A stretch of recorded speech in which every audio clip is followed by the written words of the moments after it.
Regis. Couldn't have picked some other place to meet. Regis! Damn it. Locked. No way I got the place wrong. This is it. Gotta be. Gotta be another way in around here.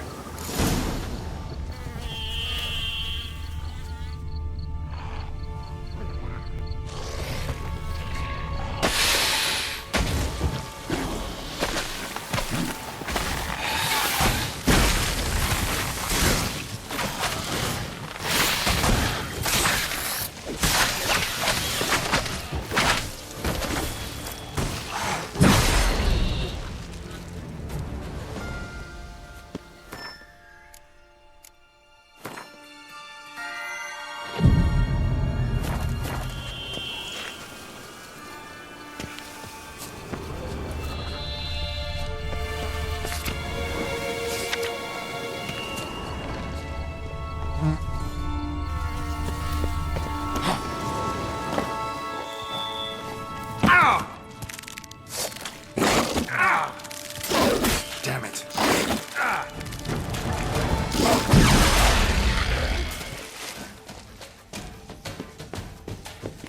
Kiki Moors. Had victuals aplenty around here.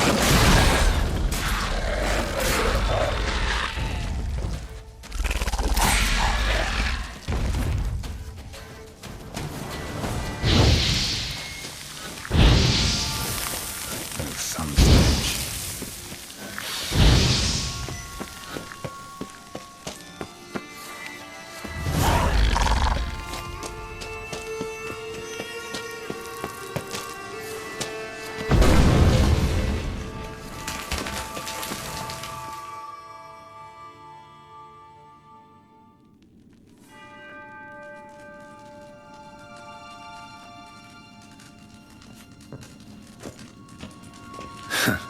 Agreed to meet a vampire at a cemetery. How much more cliché can you get? Nothing comes readily to mind. Could have left the door unlatched. What of my privacy? I value it rather deeply. Unmolested, especially by unwanted guests, that's my preferred state. Besides, I knew you'd find a way to get in. True enough. Need to find your friend. I'm hoping you'll agree to help. I shall do whatever's in my power. Yet what you want or even need must matter little. What matters is what Dettlaff wants. If he does not wish to be found, you will not find him. Ever. End of story. Come on. Gotta be some way.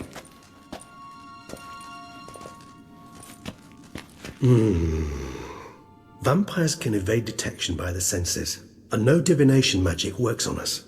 Even the most precise megascope would be useless. And this? Could this help?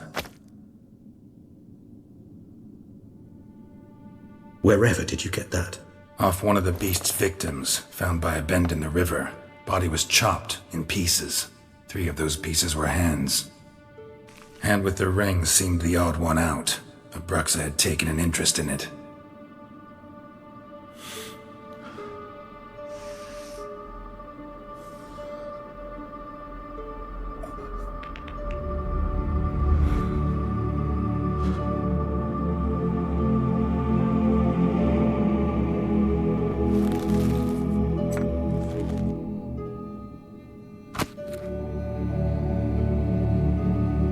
It's Dettlaff's hand, without a doubt. It will do splendidly. The hand. What do you plan to do with it? You've heard of Kovinaris' theory of tissue memory retention. Rings a distant bell. Read about it in Alchemia Oblitera. There's a copy of Kaer Morhen, tattered, nearly disintegrated. But if memory serves, Kovinaris never managed to prove it worked. He did prove it, just never managed to publish his findings. He and I corresponded, you see, after we became friends. Thus, I know he completed his research and performed the first tests. It's complicated, so without delving into details, it is possible to use any piece of tissue to reconstruct what a whole body experienced. How's it work? We need any special equipment? We must brew a decoction which Kovinaris gave a rather poetic name: resonance. Once imbibed, it sends one into a trance similar to that induced by narcotics. This triggers visions of events linked to strong emotions experienced by the tissue's owner. Picture it as dreaming a fragment of someone's life. Any chance we might see what Dettlaff was doing just before he lost his hand? Indeed. Though I also hope Resonance will reveal the location of Dettlaff's hideout. Ring's pretty intriguing. Made of no metal I've ever seen. And the ornamentation. It comes from our home, where we lived before the conjunction of spheres. It's actually mine. I received it from a dear old friend. You might call him a humanist. He saw us vampires as guests here, guests who owe their hosts, meaning you humans and the elder races, respect. Respect? Meaning not to treat us like cattle to be slaughtered for food? Precisely. And the reason why I in turn gave it to Dettlaff. To remind him of the ideals my old friend championed. Can't you just summon Dettlaff? You're both higher vampires, there's gotta be a way. If I'm to be entirely candid, there is indeed one. But believe me, we will be better off never availing ourselves of it. It is a last resort. Absolutely. Last resort? The hell? Why? There is a being who can summon Dettlaff.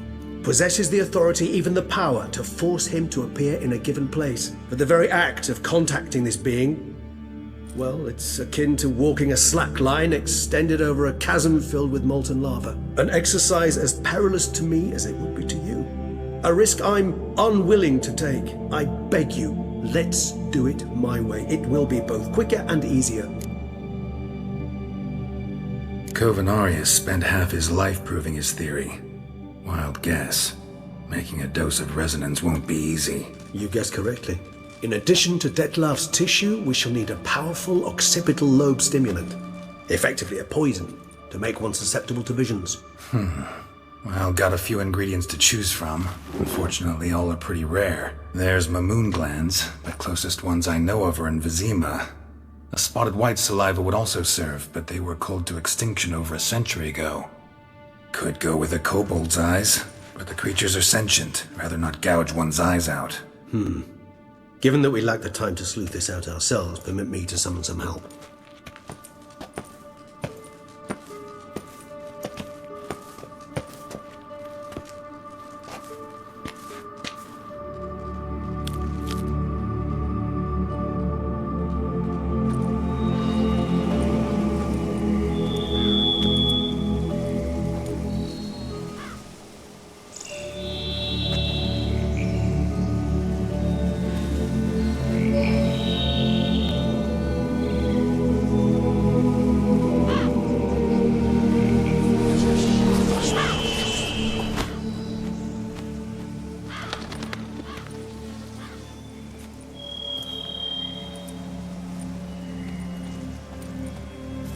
What was that? A raven?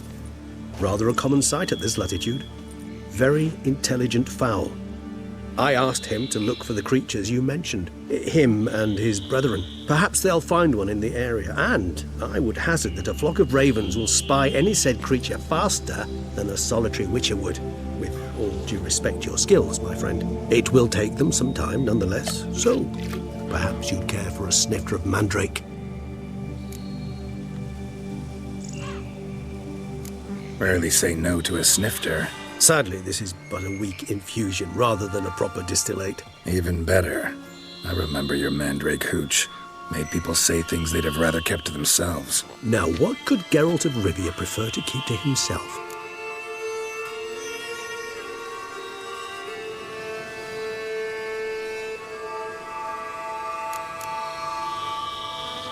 Everyone's got some secret. I agree wholeheartedly. I also believe it wise at times to share one's secrets, unburden oneself to those one can trust. This your sophisticated way of asking me if I trust you? I prefer almost always to ask you directly. It seems a test of intelligence, one you just passed. Maybe you should go first. Reveal one of your secrets. After all, you vampires lead very interesting lives. Anything in particular interest you?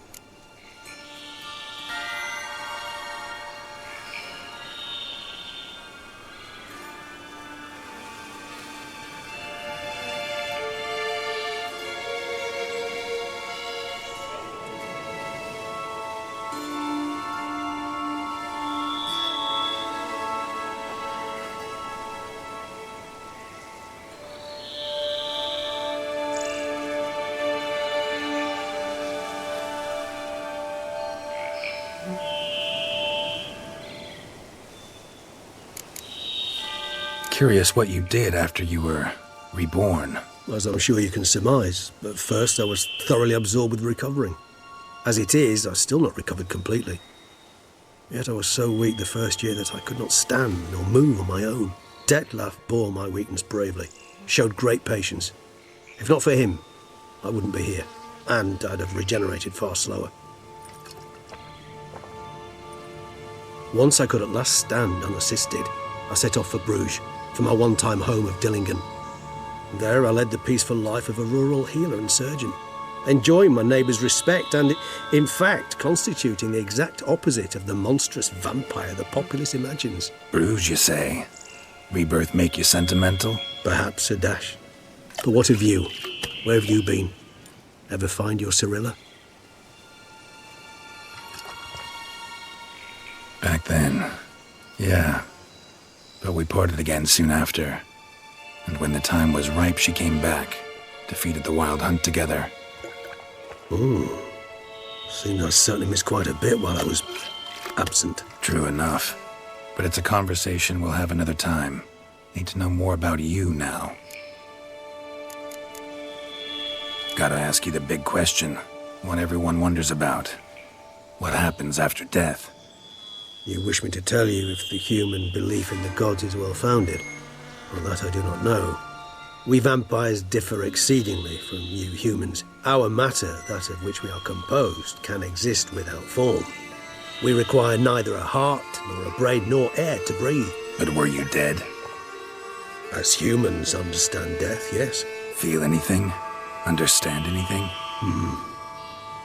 It's rather hard to explain. I felt something very unsettling. Something I cannot even name, for I did no reasoning. Only after rebirth did I begin to understand that what I had felt was cold and unimaginable fear. If not for Detlef, I might have drowned in an eternity of icy terror. Can't have been alive then. Sheesh, experience like that must be vicious. Indeed, it's hard to compare to anything I know. Yet you are aware we don't see death as you do. The way you cling to life, we find it entirely peculiar.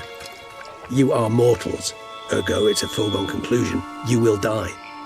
It's but a question of time. Thus, I often find myself wondering why you try so very hard. To die at 20 years, 40, even 100, what's the difference? They're all but the blink of an eye. Depends on your point of view. Man who's got 1,000,000 crowns to spend can't possibly understand one who's only got 20. Very true. One's outlook can indeed change much. Got a new life, a new body. That give you a new start, blank slate? Starting all anew is a very broad concept. What exactly do you mean? Your blood addiction, say. Wondering if your body's the same, if it still remembers. Maybe if you drank now, you wouldn't get hooked. All addictions are a form of slavery. Re-addiction's not a risk I'm willing to take, just to test a hypothesis about corporeal regeneration and whether propensities carry over. Fair enough. Curiosity, that's all. Sorry. Not to worry, Geralt. Curiosity is a natural reaction under the circumstances, apart from which I've always valued that trait in you. Always fascinated me the way vampires can regenerate. A hand growing back is one thing, but Detlef recreating you out of a wet smear? Something else entirely. A difficult and laborious process, but one that's possible, as my presence proves. But I've heard you too had quite the adventure. They say you lost your memory. For a bit, but Triss helped me get it back. Actually, pretty damn lucky I only had amnesia. Yes, you humans are rather buggered in those terms. To strip you of life is, well, it's just plain easy. I've always pitied you in that regard. We vampires are much harder nuts to crack. If a member of another race kills one of us, we can be reborn with a living higher vampire's help. However, if one of our own strikes the deadly blow, death is permanent. There can be no rebirth.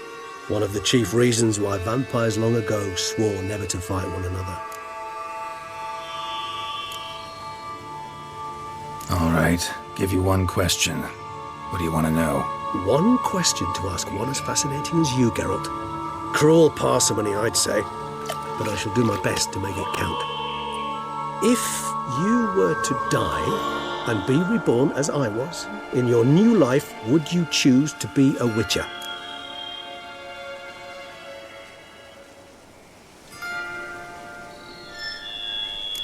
See, Regis. Doubt I'd know how to be anything else. Ever tried? See, you're determined to get an answer, to find out if I like being a Witcher. Just refuse to ask directly, as always.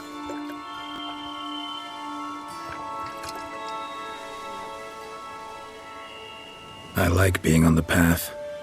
I like picking up a lead, a trail. I like the tension right before a fight, and nothing gets my adrenaline flowing like battling a beast. Even gotten used to people treating me like a freak, an outcast. Yeah, not something I think about much, but I like being a Witcher. Thank you for being honest. Honesty is an attribute of the truly brave, and thus a privilege of the very few. Still no sign of your winged friend. Sure it understood what you wanted? Dead certain. Let's wait a bit longer. It'll return soon, don't doubt that for a moment.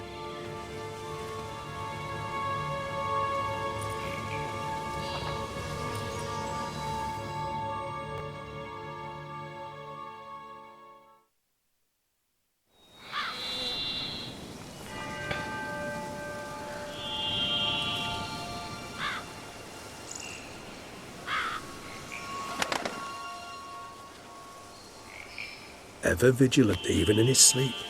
Quite vampire-like, in fact. Are you absolutely certain they don't administer a few of our genes during the trial of the grasses?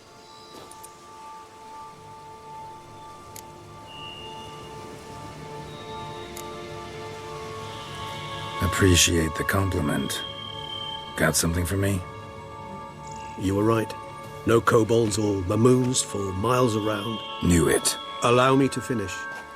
You see, there's this spotted white. It haunts an abandoned residence in the Caraberta woods. Impossible. My brethren hunted down every last spotted white before I was born. Then it seems you must revise your knowledge of spotted whites. For somehow this one managed to survive your brethren's onslaught. It seems I know this home it haunts. Recall a tale about it. Locals believe the place cursed. Perhaps that's how the white survived entirely unmolested. Know anything else about this curse? I don't recall much in particular. Really don't attach much importance to such things. It was mentioned to me as an anecdote, no more. Come on, search your memory. Something, anything could be important. I believe it had a relation to hunger, or, perhaps greed, rapacity. Someone was punished for something... Textbook definition of a curse, pretty much. Sorry, Geralt, I try not to clutter my mind with the details of every far-fetched tale I happen to hear.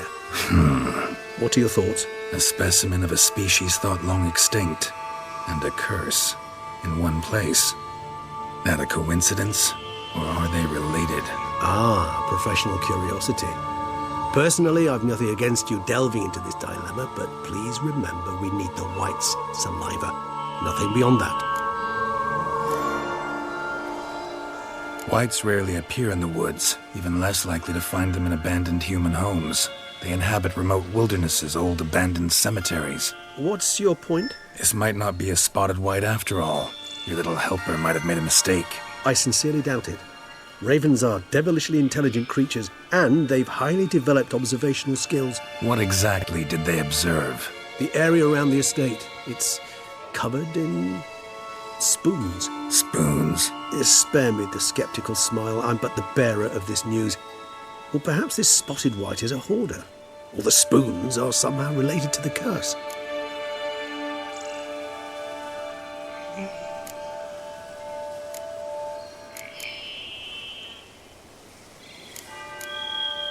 Whites rarely appear in the woods, even less likely to find them in abandoned... What's your point? This might not be a spotted... Let's do this. Start making your decoction while I go get some saliva from that white. Uses it in its brews. Do you imagine the white will simply sell you some? Worst case scenario, I'll bring you its salivary glands. They ought to do as well. For a moment there, I imagined you asking the white to spit into a vial. Quite amusing as a thought, but the salivary glands will do fine indeed. So, see you later. Yes, till later. I shall start by perusing some tomes. Tomes? Thought you were gonna make this decoction. We require one last ingredient. Alas, obtaining it could prove a trifle toilsome. Thus, I hope to identify a suitable alternative. All right. Good luck. And to you, my friend.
Dressings, bandages. What's that about?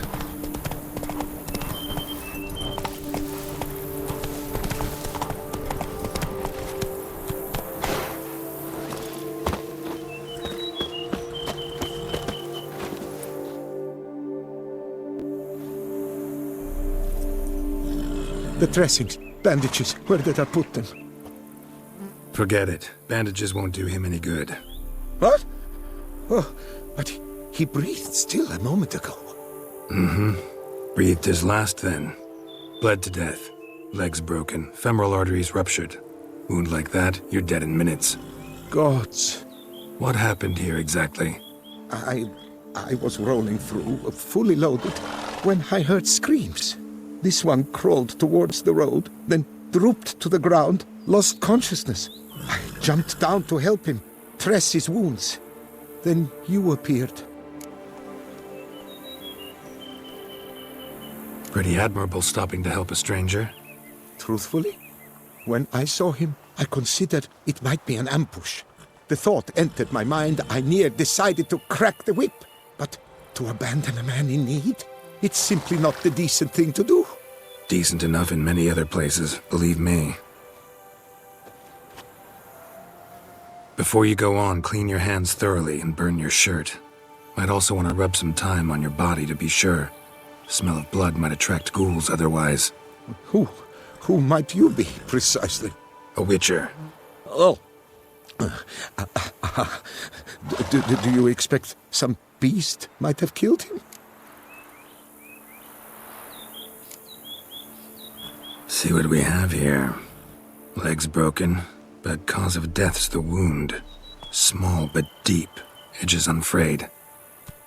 Either a thrust weapon or a thick claw. Maybe a wyvern's. Tough to say, and... breastplate's unusual. Dented. And it's got a patina. An antiquity, I believe. I deal in these things, so... what's puzzling is, why did he don it? Not likely to learn that from him. Now to figure out where he came from. From that house, I'm assuming, but need to investigate. Got some work to do. So long. Wait! I will come with you.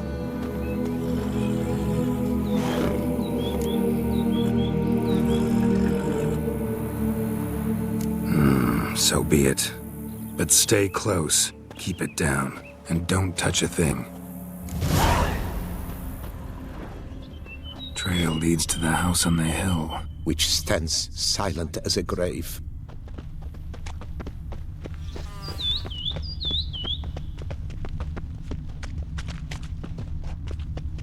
Must have been here he broke his legs. Fell while climbing over the wall. Trying to leave the property probably, after he didn't manage to open the gate from the inside. Clearly been jostled though. Something tried to get out. The very thought sends a cold wind down my back. Damn it. Servant. Good Stabbed to gods. death. Over a dozen blows with a sharp object. Some mortem. Silver tableware. Elven engravings. Torso punctured with great force. Blow pierced hardened steel. Man on the high road. Breastplate was identical. Throats massacred. One mighty blow. Shield along sides old and dented. Swords ceremonial. And Shay handiwork clearly. Ceremonial bowls. For little sacrifices? Of what? Please, do not say humans. Burn marks. Something catch fire. Explode. Strong stench. Multiple wounds on the body. All puncture wounds, but hard to tell what caused them. Victim's human, but the attire's elven. Are you certain? How did he come by it? We've so few non-humans in Tucson. Fled, then dropped to the ground to douse the flames.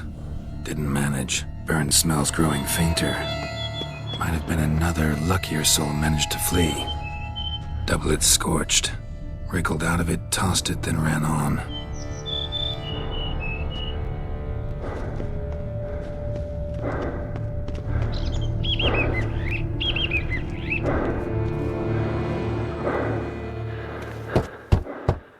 Perhaps there's no one inside after. I know you're in there. Breathing's loud and clear. Open up. We mean you no harm.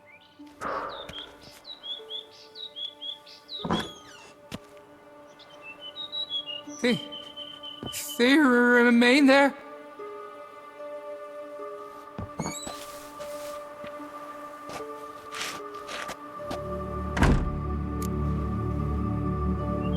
Listen, I'm a witcher. I'm here to help you. But if that's gonna happen, you gotta answer some questions first. Who are you exactly? Durant Faucher Plamondon de Sephiran, Lord of these lands, and Chairman of the Society of Friends of the History of Tucson. We meet here annually to mark the anniversary of the Elfin Homage, but something like this, why, it's first. You mentioned them. Who do you mean? Those, I don't know what they were, spirits. It all occurred of a sudden. We were staging a scene, the death of paying homage. There was a flash of light that blinded me completely. I heard cries, though saw nothing. Then felt my own robes were in flames. I broke and ran, threw off my doublet, leapt in here and shut and locked the door behind me. They pounded on the door. I thought they would get through. I thought I was done for, but in the end, it grew calm. So while reenacting a scene from the past, somehow, unintentionally, you summoned a specter, a Korgorath, or a tube, maybe. What? What now? Best thing? You gotta do it again, of course. Are you mad? Would you have this thing kill us? No, don't want it to kill anyone. Precisely why I gotta do my job. Summon it again, whatever it is, and tend to it once and for all. Durand, think I can reenact the pledge? The giving of homage, alone? It was a great, momentous event. The surrender of Tucson's last elfin king. You will need at least 3 individuals. You know what I'm gonna ask for. Need your help. But I'll understand if you turn me down. No objections? Good. Let's get to work. Start by clearing the corpses. Got some time. Won't start the reenactment before nightfall. Things of this sort are a lot more likely to work after dusk. One last thing, though. My pay. Don't work for free, you know. Understood. Just keep the danger at bay, and I shall be generous. Through and through.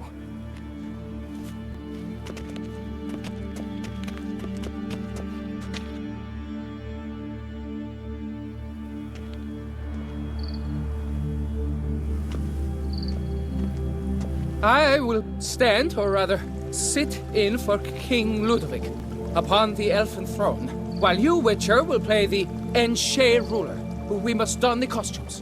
All must be just right.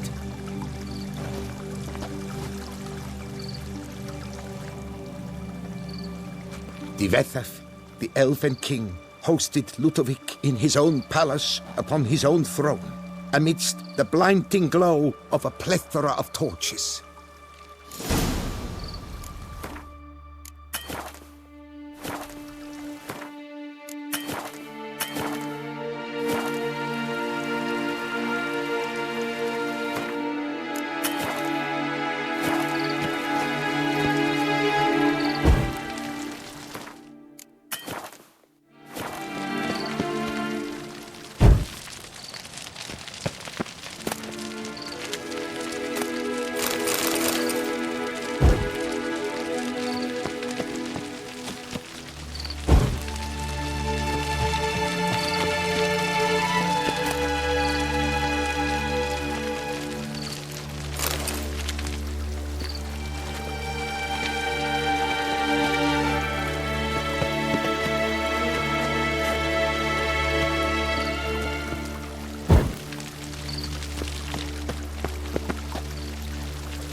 Divethaf laid at Ludovic's feet a loaf of binnen. Elfen bread, thus granting humans rule over seed-yielding lands. Then Divethaf filled the ornate ceremonial bowls with elven wine.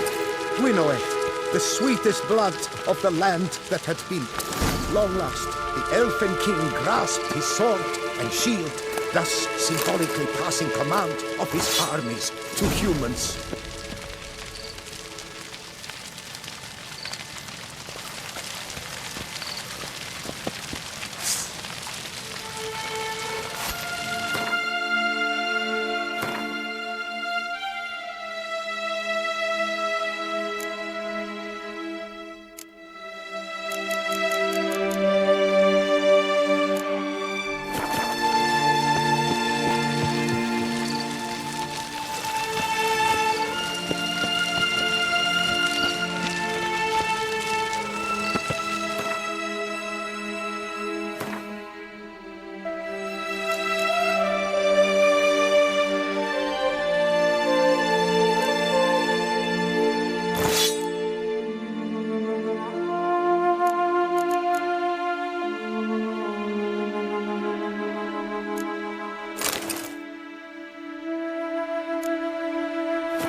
Elfen King, erect in his pride, drew his blade and dropped to his knees, thus acknowledging Ludovic, then spake.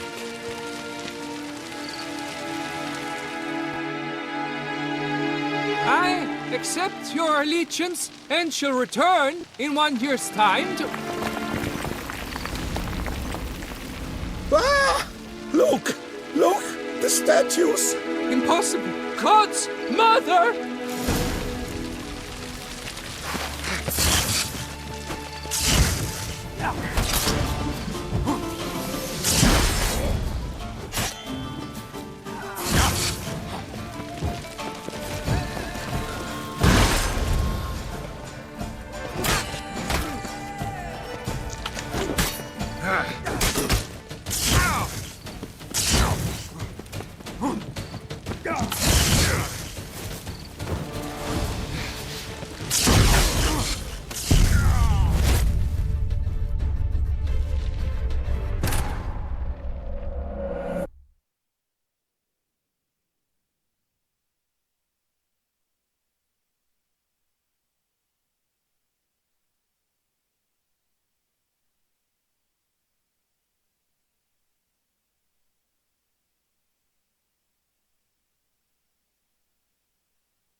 The sculptures, they came alive.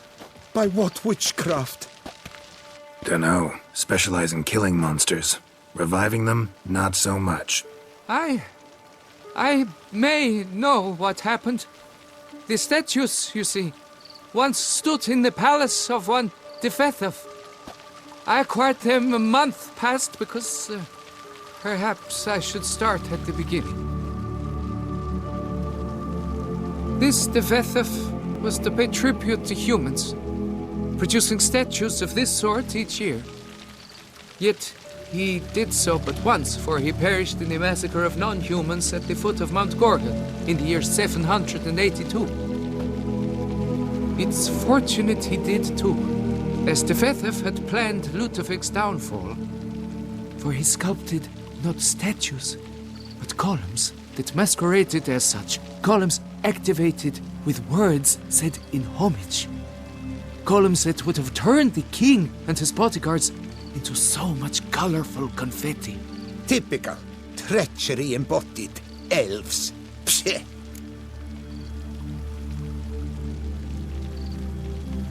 You're no better. Elves were just defending their territory. You humans took it, but you still weren't sated. Had to cut the elves down, every last one. You? What does that mean? You're a man as we are. Yeah, in a way. Just ashamed to have to admit it sometimes. Your words? They're wrong, Witcher. But I'll not let you leave empty-handed. Take this. Farewell.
Trying to tell me something.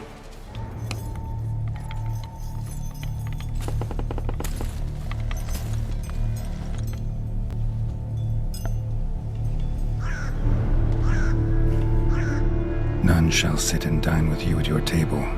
No spoon you have shall sate you. Never again shall you wish to spy your reflection in the mirror. Sounds like a curse, all right.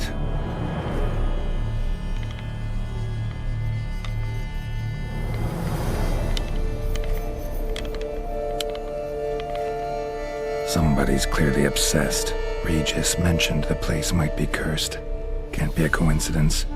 Need to look around.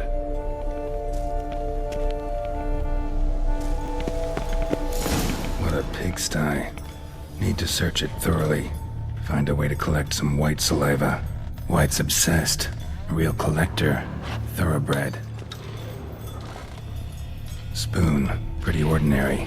Maybe a little old.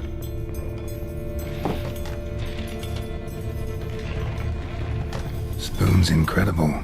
The craftsmanship. Must have graced a rich man's table.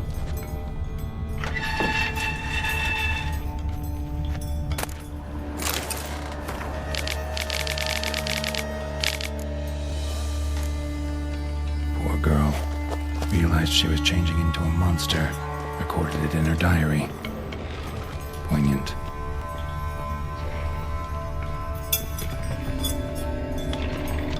Smashed mirror. As if someone couldn't stand to look at themselves. The monster.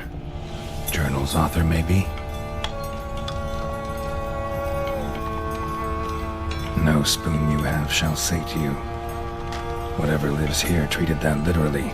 Still searching for the right spoon. Another spoon. Yep, just as normal as the last one. The spoon key. Sophisticated crafting. Tag bears a description. White's a true collector.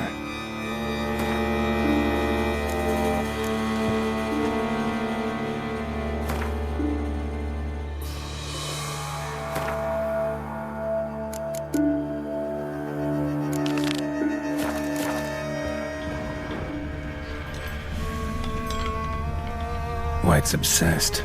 A real collector. Thoroughbred. Skeletons.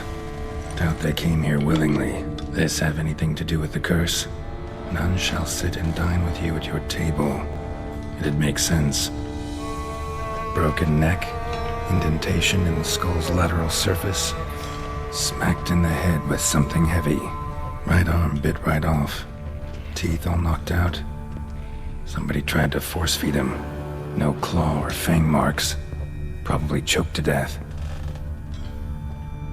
Woman's name scratched into this wooden spoon. Romantic.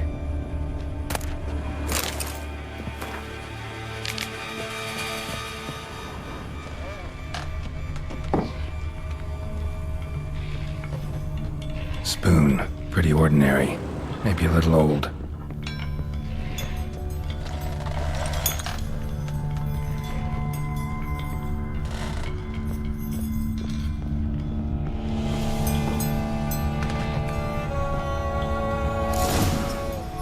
Does seem like a White's lair. Bit atypical, but still. Cauldron should be somewhere around here.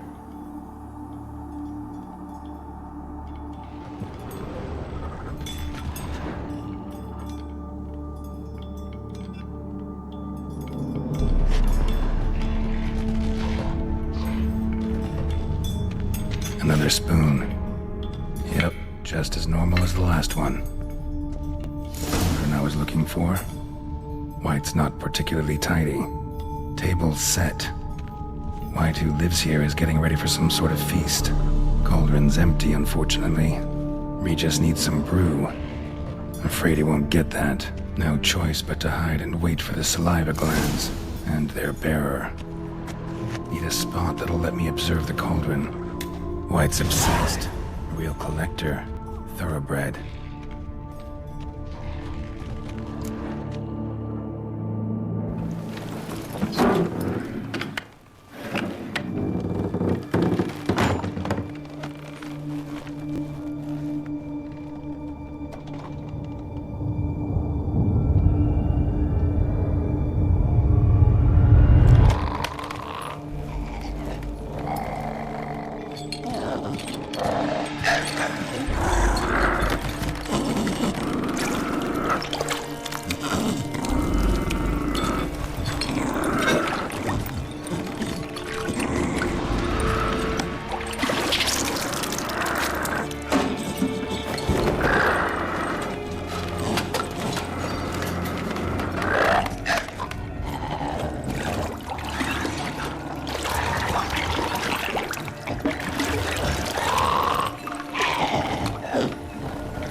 Not gonna hurt you.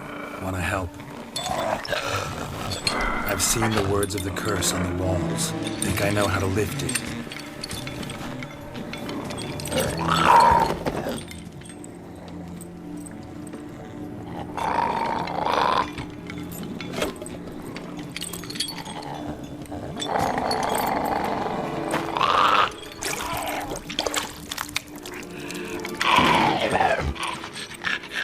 Tried to bring folk here, convince them to sit at the table with you, right? Well, I'm gonna be your guest now. Your willing guest.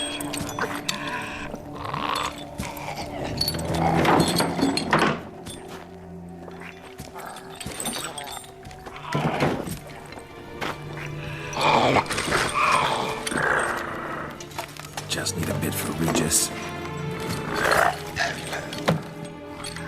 And now we'll tend to you.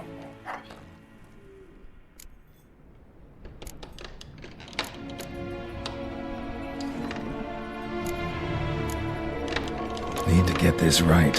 Words of the curse were, "None shall sit and dine with you at your table. No spoon you have shall sate you.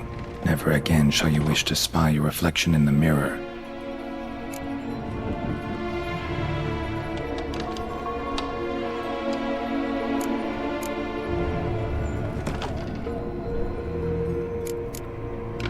Been searching for the right spoon for years, right?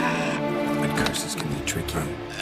Key to this one just might be that you can't eat with your own spoon. That's why we've swapped.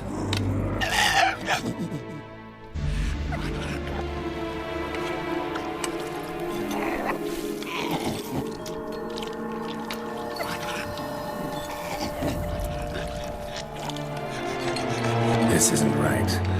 I missed something? Listen, gonna stand up real slow.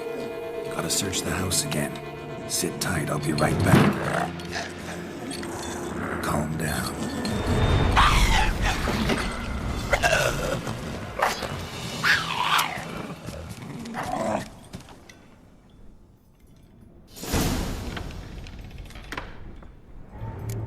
Damn it, didn't work. Ate that vile stuff for nothing. Got the brew for Regis at least.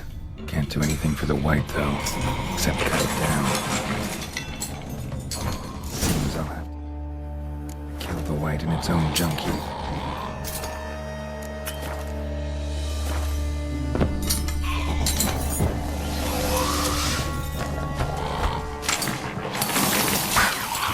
I like that silver.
Think your friend's hand will make for a nice broth? You've clearly honed your sense of humor.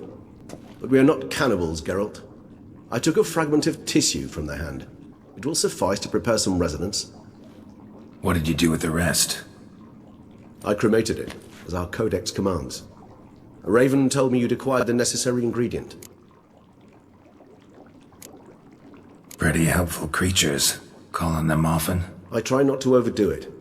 But they can be so useful, as they were now, when I merely needed to be sure I could arrive in time should things go sour. Managed fine alone, but thanks for the thought. Gonna need much longer to finish brewing resonance? Mentioned a last ingredient, too. What about that? That, I fear, might prove troublesome.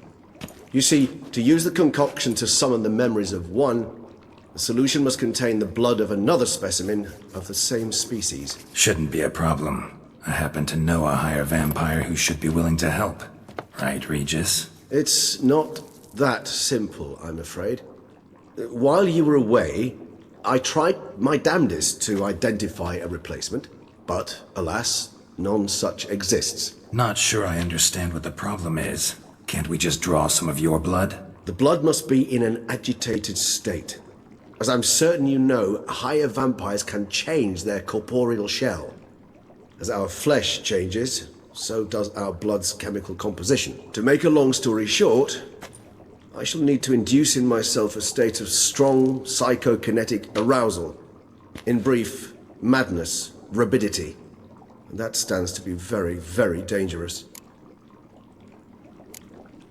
Dangerous? Why? I mean, you'll still be you, right? True, but I should be highly agitated, in a state of fury.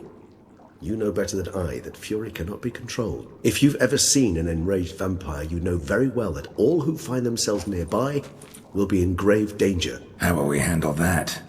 I'd rather not have you lunge at me, claws extended. That makes two of us. But worry not. I've thought it through very thoroughly. Details to follow soon. All right, so what do you want to do? We shall visit Teshem Mutna, an ancient vampire estate. There we will find cages suspended in the air. I will enter one, be confined. You will lure beasts there. Beasts you will then kill. The bloodletting should prove profuse. Abundant enough so that the blood scent will drive me mad. Wild.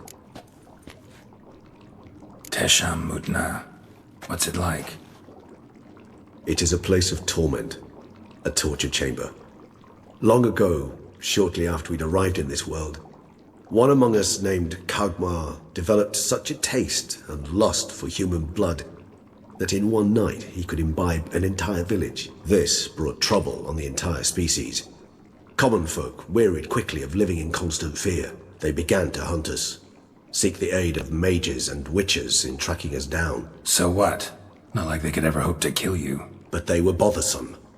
Forgive the comparison, but when did you last enjoy mosquitoes buzzing around your head? In any case, the other vampires decided something had to be done. Kagmar had to be caught and punished. A torture chamber was thus outfitted in the dungeons of Teshem Mutna. Inside it, a cage made entirely of a special alloy of silver, dalvinite, and meteorite steel. Kagmar was captured and locked in the cage. Sat there over 2 centuries, driven to fury time after time, never able to escape. Thus I know the cage will withstand the fury to which we shall drive my humble being. See no reason to dawdle. Teshem Mutna. Take me there. In a moment. Just one last thing.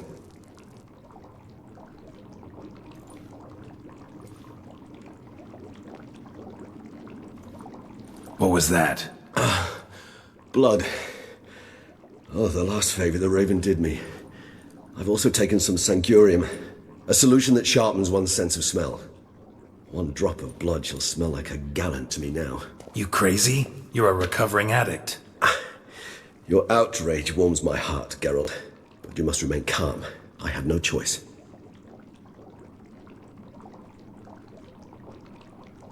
As things stand, the die is cast.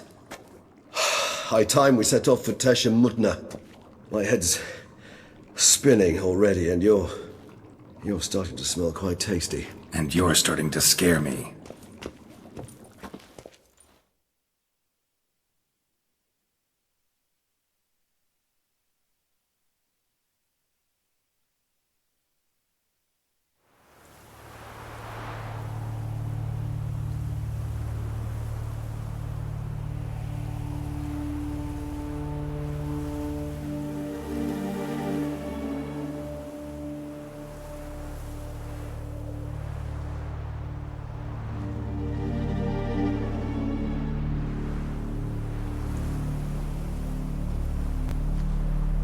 We have arrived.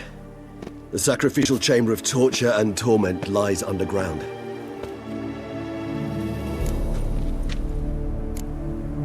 Sure you know what you're doing? I can only hope I do. Please, let's go. The longer we delay, the less control I shall have of my faculties. I'd really prefer not to hurt you. You lead.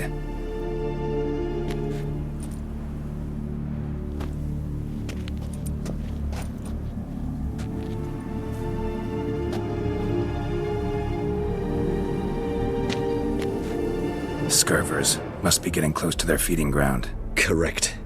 I told you there'd be danger.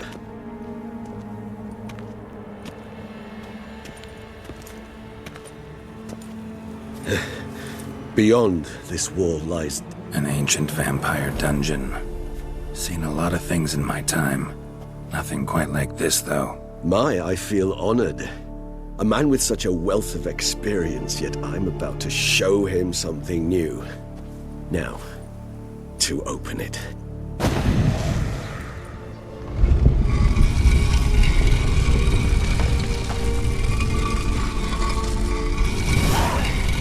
How the hell?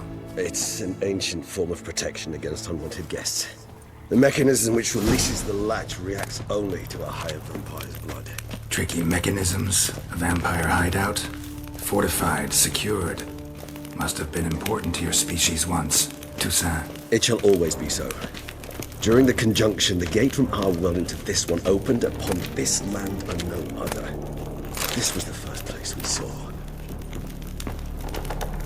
This place. There's evil here. Death hangs in the air. Yes. A great many.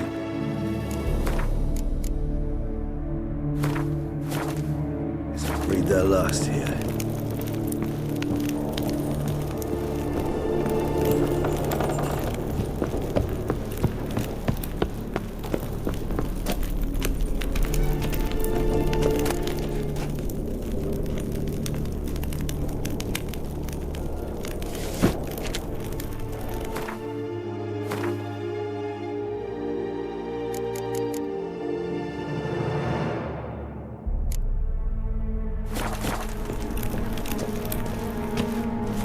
Cells. Who for? Disgraceful. Excruciatingly so, this particular page of our history. I'd rather not summon the demons of the past if it's all right with you.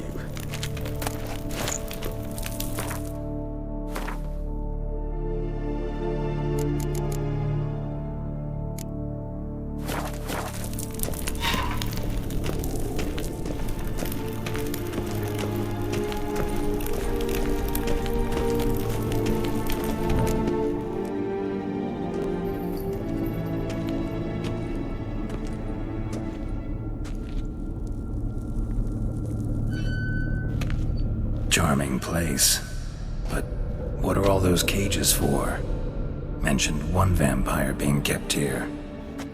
Yes, well, you see, humanitarians is something my ancestors were not. They concluded Kagmar would best be punished if he were tormented with the scent of blood he could not taste. Thus, they also kept humans here. Humans whose blood they slowly let. Kagmar ranted and raged in pain as those humans slowly bled to death. They treated them like livestock. Live bait. I'd like to be able to turn back time, deny it, but alas, I can do neither. Feel shame for my brethren. That is all I can do. Don't take it so hard. Nothing you could have done about it. Let's get to work. Well, that was awkward. Fine. I prepared the bait.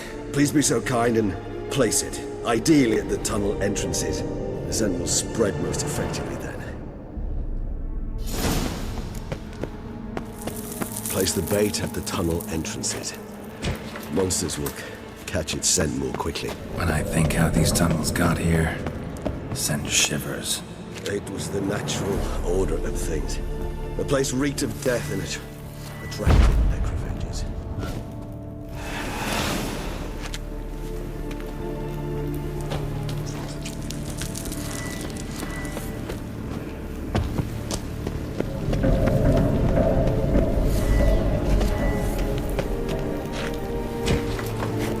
Three done. One left.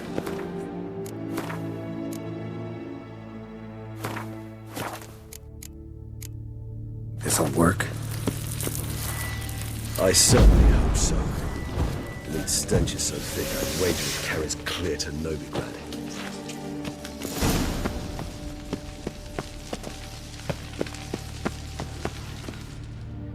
Bait set. What now? I shall enter the cage. You must chain me inside. The bars are made of an alloy that will prevent me from transforming into mist.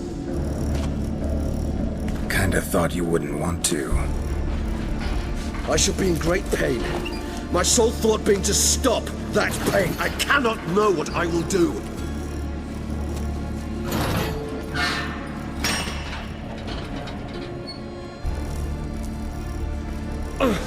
We must hurry. The beasts have caught the scent, and also my head started spinning. That the blood? Someone who's never experienced a vampire's bloodlust does not know the true meaning of thirst.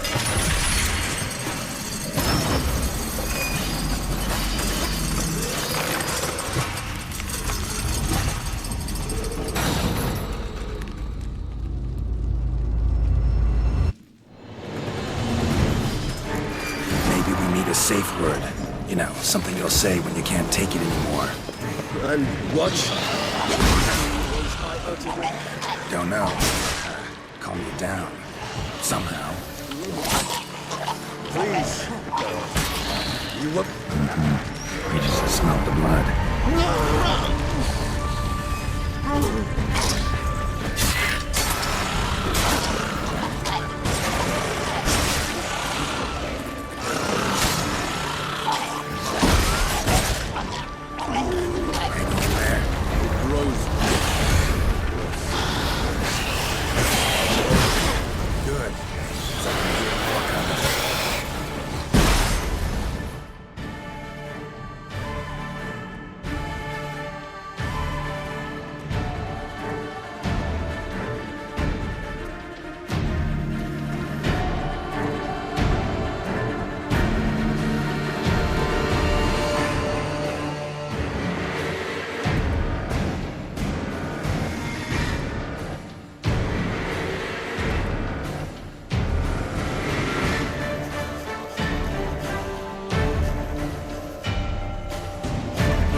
I'll let you out.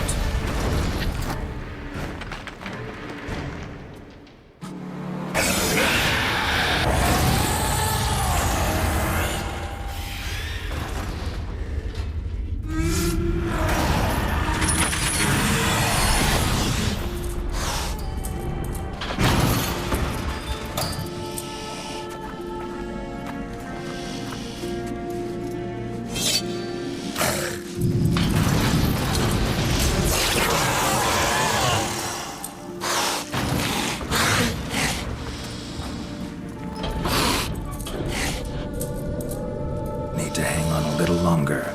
Blood'll dry in a few hours. Scent won't bother me.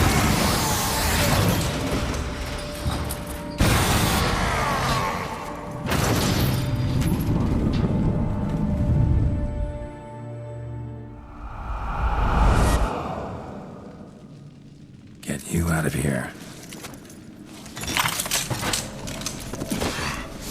The concoction.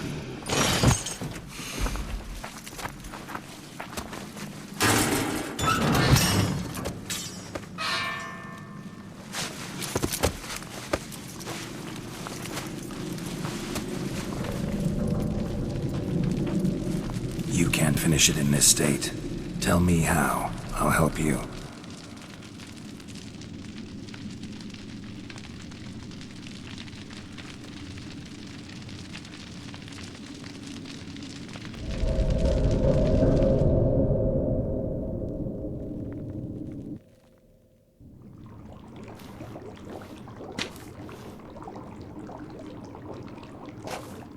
Any better? Far from ideal. And some time must pass before I fully recover. But yes, a bit better, thank you.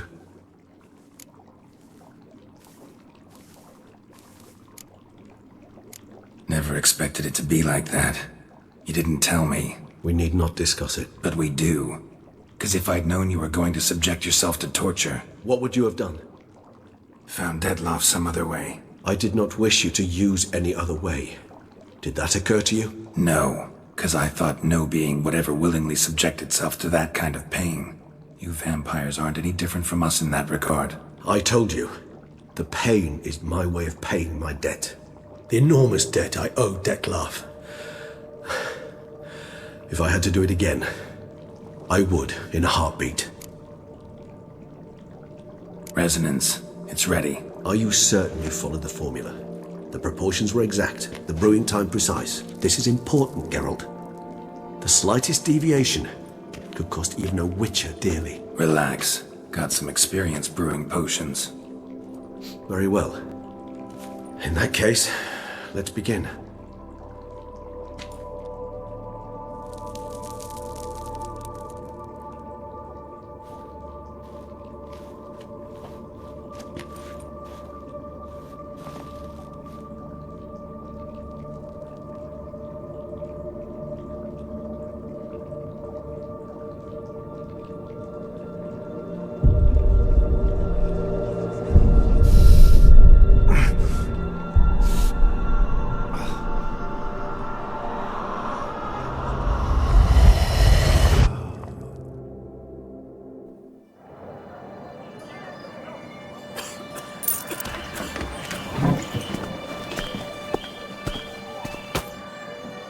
Excuse me. I shall only take a moment. You jumped the queue, sir. But Count, sir, you must understand. I've a meeting. The Count... Sir, you were next. Please, take a seat.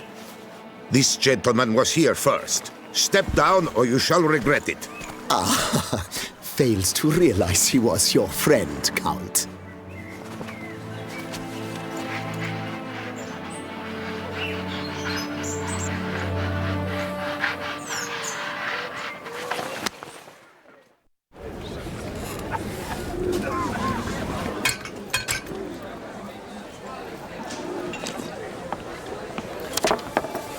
It was then I ordered him to give up his seat and step off the stand. If only you'd seen his face. We got him good, didn't we, Dettlaff?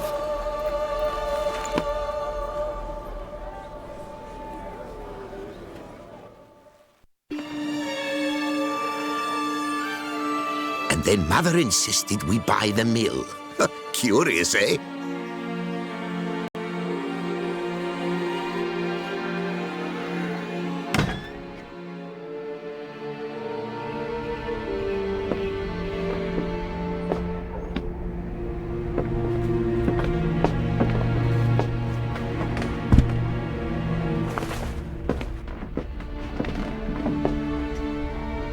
But at least I've a yarn to spin for friends and associates. Forgive me. What?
Awake at last. You writhe like a squirrel caught in a snare. I'd begun to fear they were death throes, that you'd departed. Sure wasn't pleasant, but it worked. What did you see? Delacroix. His death did not come easy. Seems Dettlaff had made friends with him, still killed him, and chopped up his corpse. And he was overcome with fury, remorse, cut off the hand that had committed the murder. Interesting. And entirely unlike the Dettlaff I know. See anything else? Saw a moment. Delacroix did something selfless. Was kind to Dettlaff. Guess it could have been the start of their friendship. Why the uncertainty? Nothing extraordinary about it. Normal, everyday situation, really.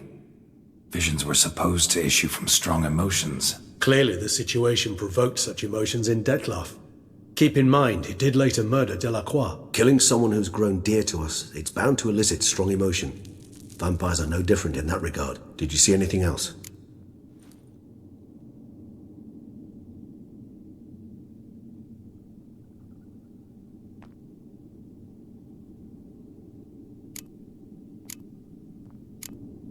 There was something. Showed up twice in the vision. A bootblack stand. Dettlaff first met Delacroix there. Went back after the murder, actually. Peculiar. Stand was somewhere in the Port District. And the bootblack acted as if he knew Dettlaff. That would be even odder. Perhaps we should have a chat with the lad. Though I would expect no breakthroughs. It's our only lead. I'll go talk to him. Coming with. I shall join you later if it's no trouble. I don't yet feel strong enough to venture out. That's fair. Rest up. Be back as soon as I learn anything.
What will the morrow...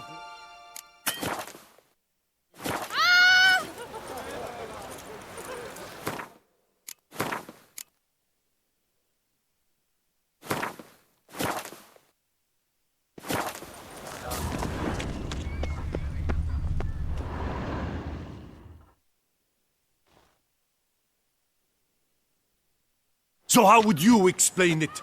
Whether it pours for a week or the sun bakes our pates, we've always mud up to our ankles here. You can't blame me for Beauclair's fickle weather. Fickle weather! I've seen you! You empty your chamber pot in front of our shop each morn, so folks will dirty their boots go to you to get them cleaned. A far-fetched conspiracy theory, sirs. I'll conspire to welt your bum with my belt. Come here! Leave him alone. Just who the spit are you? His father, and you won't touch him. I won't let you. Oh, poppycock. I knew his father. A grifter, a cheat, just like his brood. I'll teach him honesty. He'll not leave muck at our shop door just to draw patrons to his own stall! So back away, drifter. Not gonna happen. Won't it? Well, then we'll thrash you as well, which is all the same to me. Oh, now you won't do anything rash. We'll circle him! Circle him! Teach you to help both lords and cheats.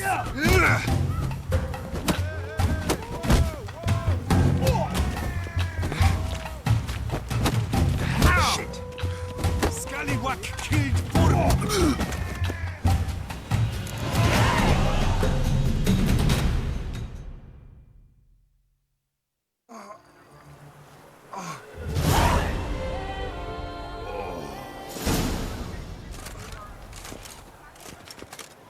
What's the meaning of this? The brawl? Who started it? I'm investigating the beast, on the Duchess's orders. Ah, yes. We've heard of you. And these men, what are they doing?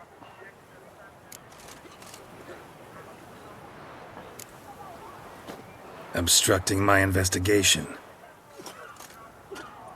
Understood. Right. A few days in the clink ought to teach them not to impede official duchy business. Come on.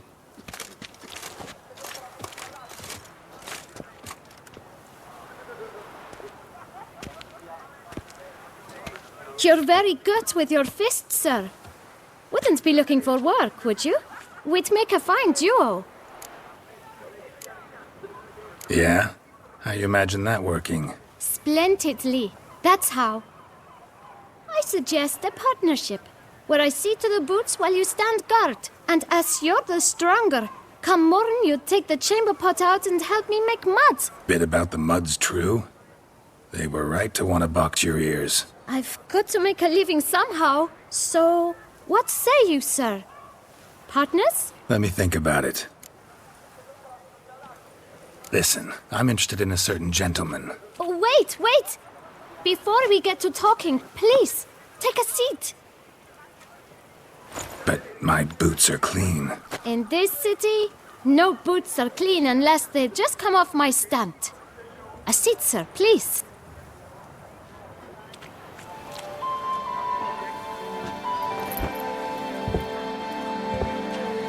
So then, who was it you wanted to ask about? One of your patrons. Tall, elegant black frock. Not from around here. An arrival? Indeed. I hear a faint bell ringing. A modest sum might make it sing out loud and clear. How much? Let's say 500 crowns. What? Gotta be kidding me. What would you even do with that kind of coin? Expand my venture. I'm sure you can imagine.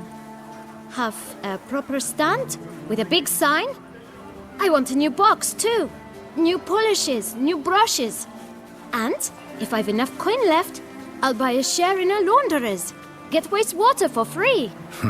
Got it all planned out. I should think so. Capital is all I require.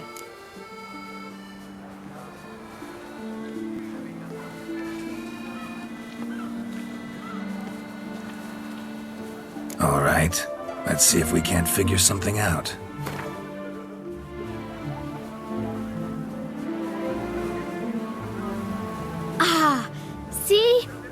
I knew we'd clinch it. Guess I can agree to that. 1,000 thanks. I shan't forget it. Now to the matter at hand. I know the fellow you seek, though I don't know his name. A steady patron. Gets his boots cleaned every few days. He's very good to me. Always pays me a premium. Know where I might find him? No, but you could wait here. Perhaps he'll stop by. Don't have the time for that. Sure you don't know where to find him? Or maybe notice which direction he came from? When I clean boots, sir, I do not look up to see where folk come from. I clean. It seems you're having a rough go of it. Oh, you're here. Feeling better? I am, thank you. The local necropolis. The air does wonders for me. Now, if I might intercede, I dare say I've the right question to ask. Young man, you see this vial? One drop added to your boot polish will help you wipe even the most encrusted boot clean as the dome of St. Lebioda's Cathedral. With it, you will serve 3 times as many patrons at a fraction of the effort, and piles more coin. I'm prepared to give you this vial if you tell me where the man we seek lives. But you won't hurt him, will you? The gentleman's art, true, but he's kind. In point of fact, he's a friend. Yet we had a falling out of sorts and would like to straighten matters out. I leave his boots at the door of a house near the port. The door is red, but I do not know if the gentleman lives there. Worth checking. Might happen on a lead. Would you let me scrape the dirt off your kickers before you go? With all due respect, sirs, your boots could stand a cleaning. Thank you. Perhaps later.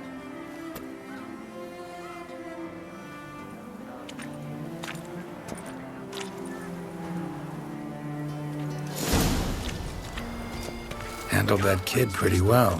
Finding the right approach. That's the trick to dealing with children. Yeah, saw that. Meaning, the right thing to bribe them with.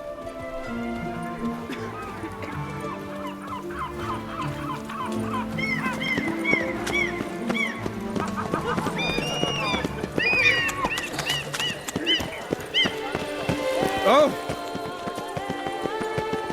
Red door. One the boot black mentioned. You would have us hide out in a toy shop? You're great.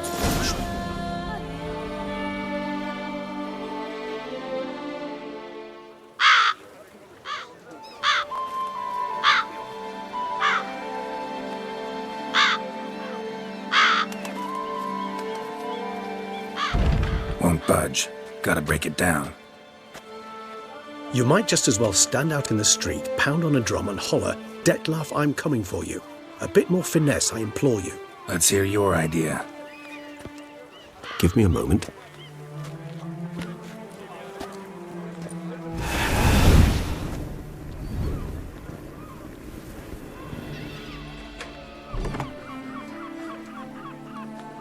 Nice. Ever consider becoming a burglar? Skill like that'd come in awful handy. I considered it briefly, but ultimately concluded it would be terribly dull. Come.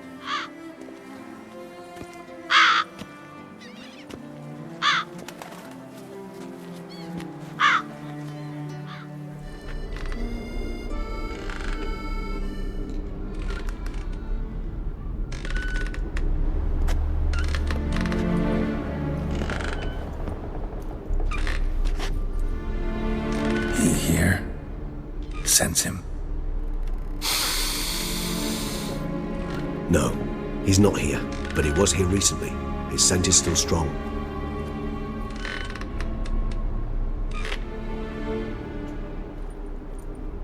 Let's look around.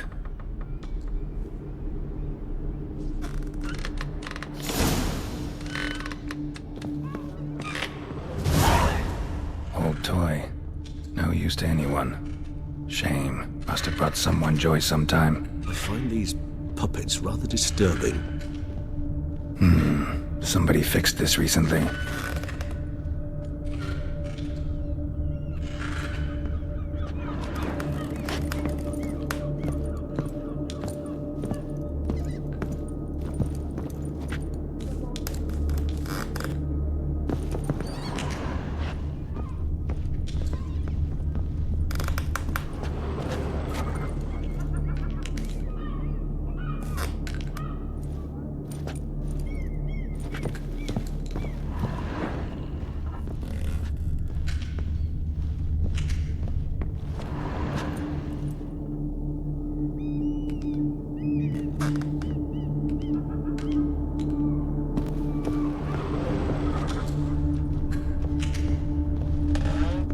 Attic, let's go. So this is his nest. Need to look around. Woman's likeness.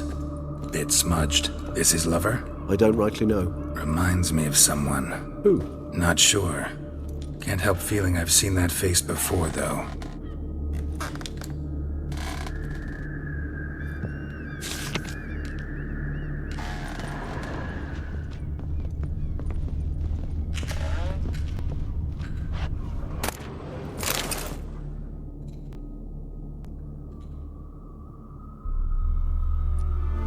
Look, slips of paper, name on each. Count Crespi, Count Dulac, Milton de Peyrac-Peyrin, Count Delacroix. Detlef's victims, one and all. But that's not his hand. All of it written using the same ink.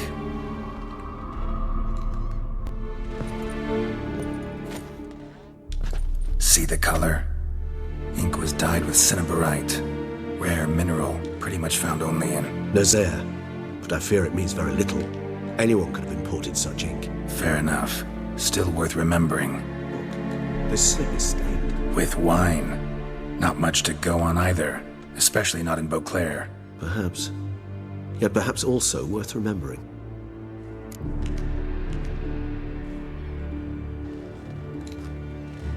Still got nothing, basically. Need to look around some more. Let's get to work.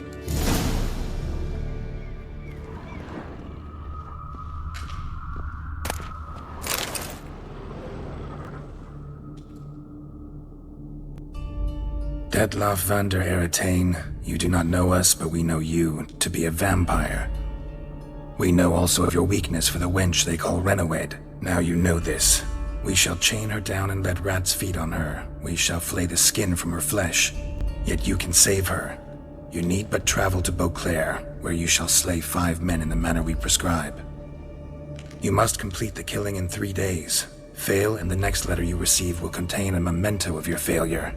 Your beloved's finger. There you have it.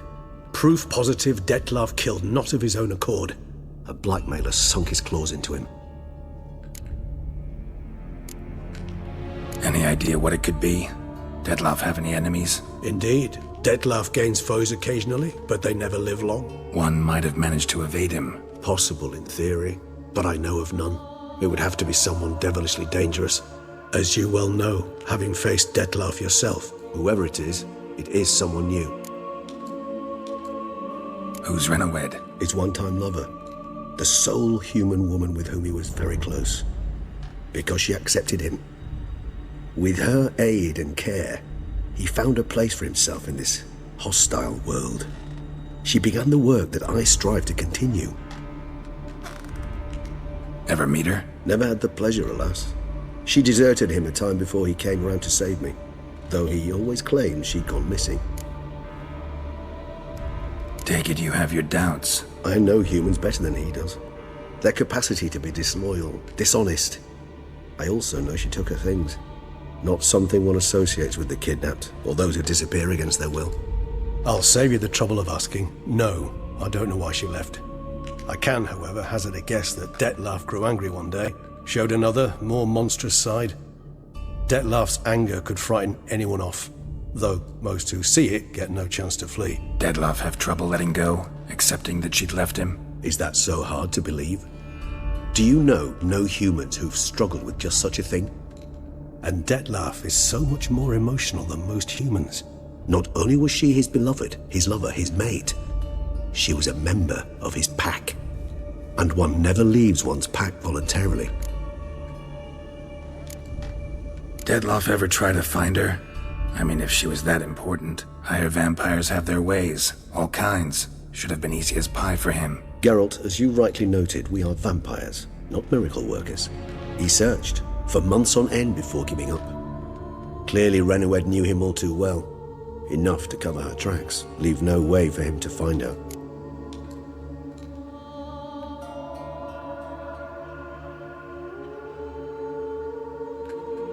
Even if Renawed did abandon him that time, looks like someone's actually kidnapped her this time. Hard to argue with that. And hard to foresee what he's prepared to do to free her, get her back. He He's prepared to kill, that's clear. As would you be for Yennefer. He kills for he cares for her deeply. And that blood, those individuals, they mean nothing to him. Yeah, I get it now. He's out to rescue a female from his pack. Exactly.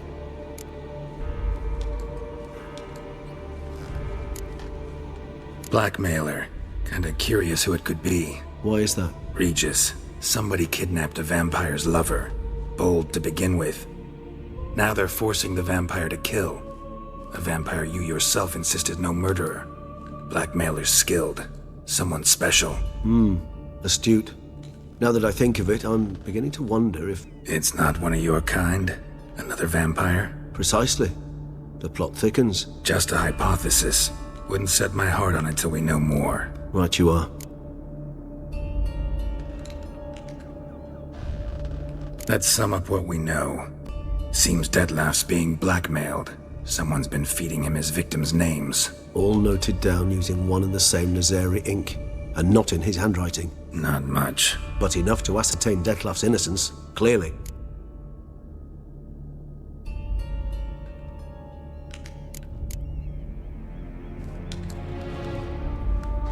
Actually, it is. Detlef's being manipulated. Some lunatics turned him into a tool, making him kill. So it would seem. But this illuminates a path of action for us. We must find Renoed, render the blackmail senseless. The lunatic or ticks will thus lose hold on Detlef. That's one idea. Could be worth a shot. But what about Detlef? He gonna go on killing while I'm out searching for his lover? He will not. I shall convince him to stay his hand. Assure him you're a friend seeking to help. I'll await him here. He's sure to return sooner or later. Think he'll listen? He will. Ought to wait with you, maybe. No, he'll sense you from a mile off. Simply fail to appear.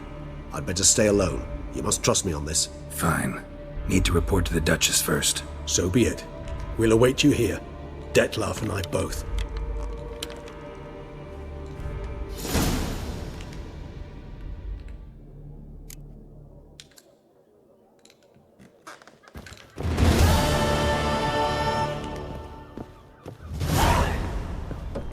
Hey, this would make a fine roost. You would have us hide out in a toy shop?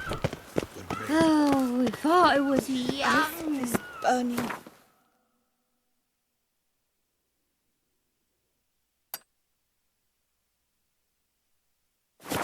Popping sensation in my ribs. What?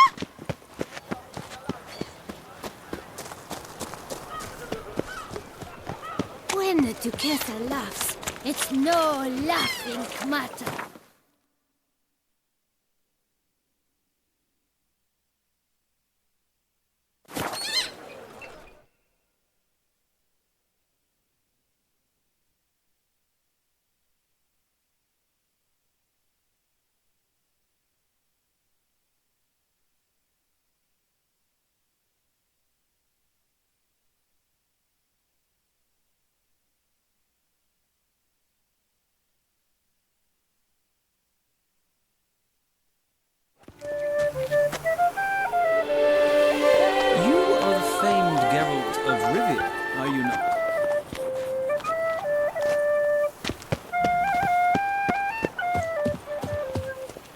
I wonder if I can get a loan from Cianfinelli. And if I were to put up my wife as surety.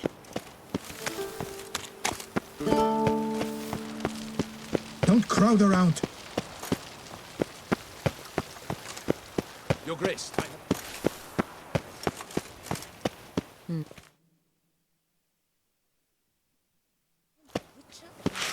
Geralt of Rivia, Master Witcher. I was not mistaken. You arrived and trouble followed soon after. Step aside. Got a matter for the Duchess. At last, Witcher. We've been on tenterhooks. Did you catch Milton's killer?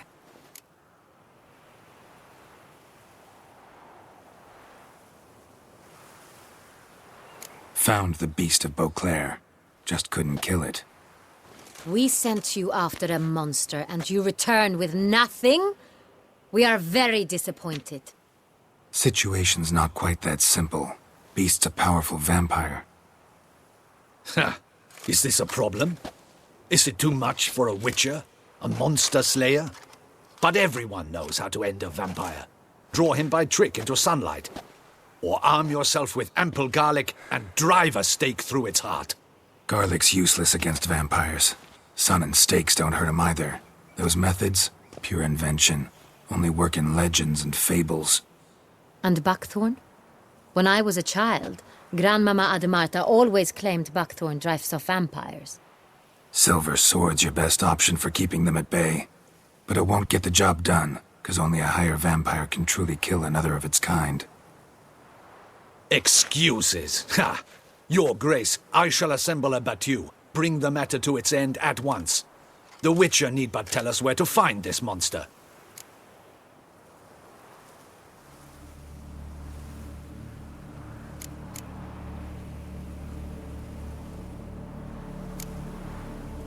Go ahead. Send them to their death. Certain death. To a lone Witcher, perhaps. To 40 of my men-at-arms, but another skirmish. 40, 50, 100, doesn't matter.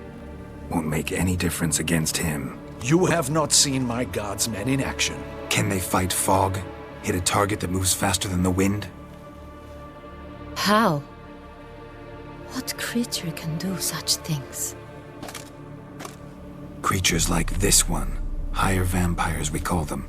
Each one's a little different, unique or exceptional, you might say. Some transform into giant bats. Others communicate with animals, command them.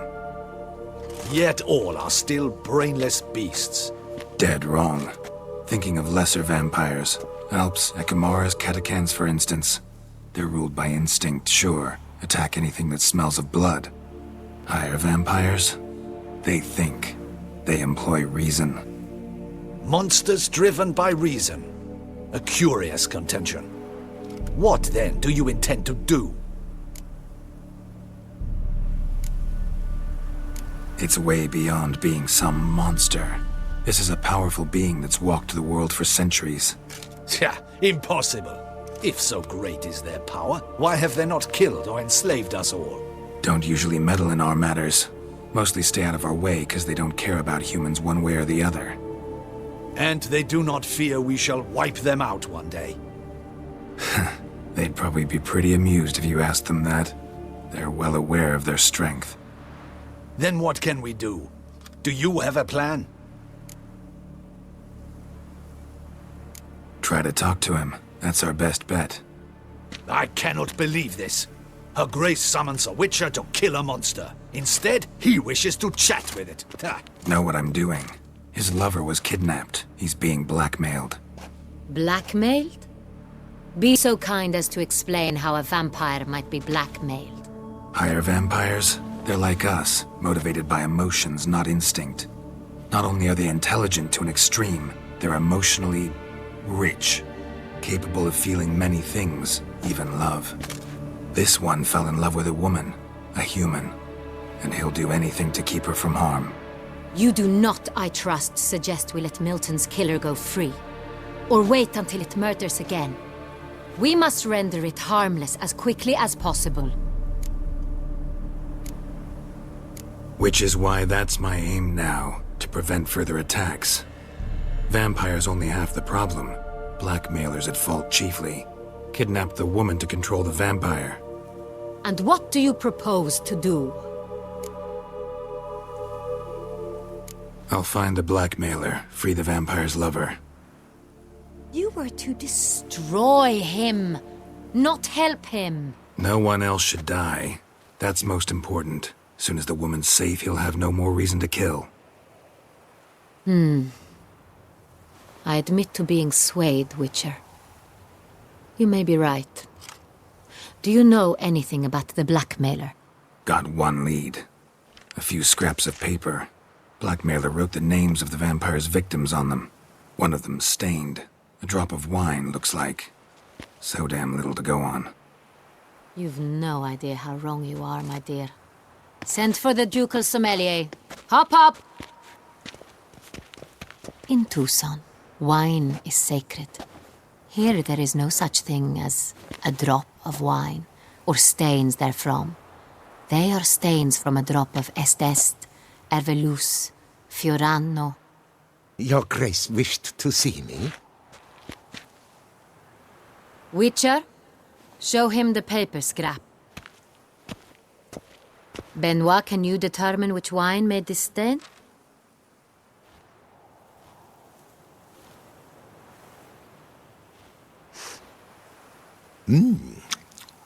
Yes, yes. The west bank of the Saar too. That's rather obvious. Aged in barrels of Beauclair oak. Hue, deep burgundy. Clarity, high. It's simple. Saint-Réal, the 1269 vintage. That's impossible. The wine is produced at Castel Ravello, especially and exclusively for the ducal table. Perhaps some Saint-Réal was stolen. We must go to the vineyard, see if there's not been an incident.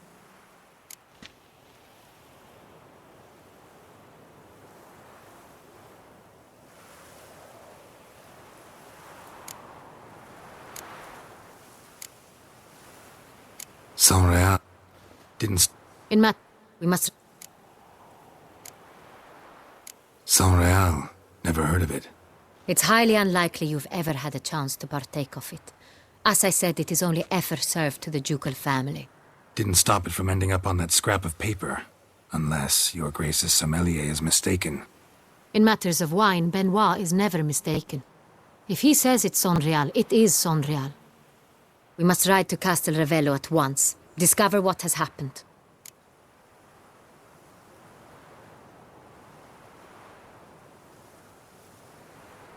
Wait. Your Grace wants to go with me? Out of the question.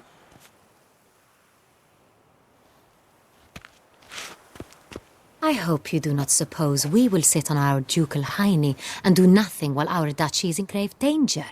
Your Grace, what you propose is far too dangerous. The Witcher should go alone. It pleases me to see you gentlemen finally agree on something. But I've made my decision. We shall go, accompanied by the best possible escorts. You, Captain, and Geralt. We will travel incognito. We've no wish to give the court any reason to gossip. For the duration of this mission, I release you from your obligation to adhere to court protocol. In short, from now on, I am Anna Henrietta, not your Grace. Yes, Your Grace. Witcher, are you ready? Yeah, ready to go. Excellent. Give me a moment. I must don something more appropriate and concealing. Then we will be off.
This vampire. Have you ever faced its sort before? I have. How did it end? Did you kill it?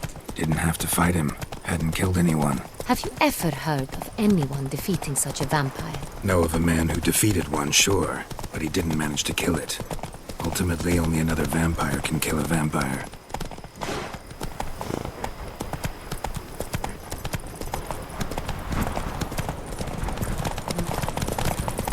Hey there.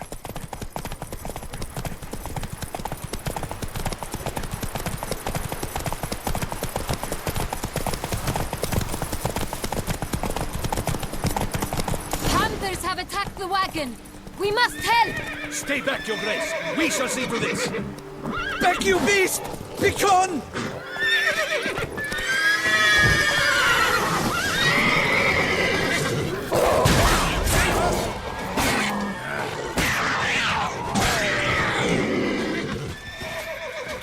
Done. Time to move on. Start making wine? If not for you, we'd have been done for. Unfortunately, Thank you. happened by. You saved our lives. Hooray! Tell me more about this vineyard, Castel Ravello.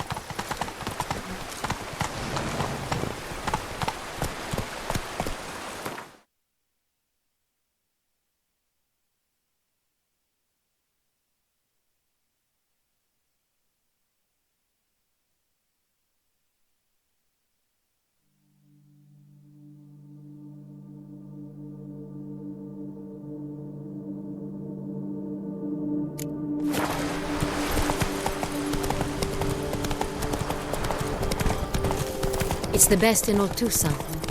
An old master of the winemaking trade runs it. Fabrizio. He trustworthy? He's held his post for years. There's never been a problem. Till now. I wish to know your thoughts, Geralt. The Sonreal stain, how did it wind up on the paper? Let's go!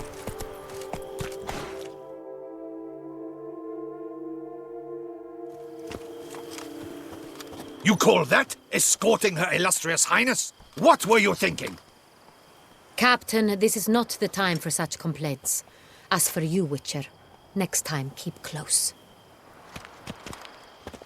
Captain de la Tour, we did not expect any visitors from the palace. How are affairs at court? Doubtless you've heard of the Beast of Beauclair.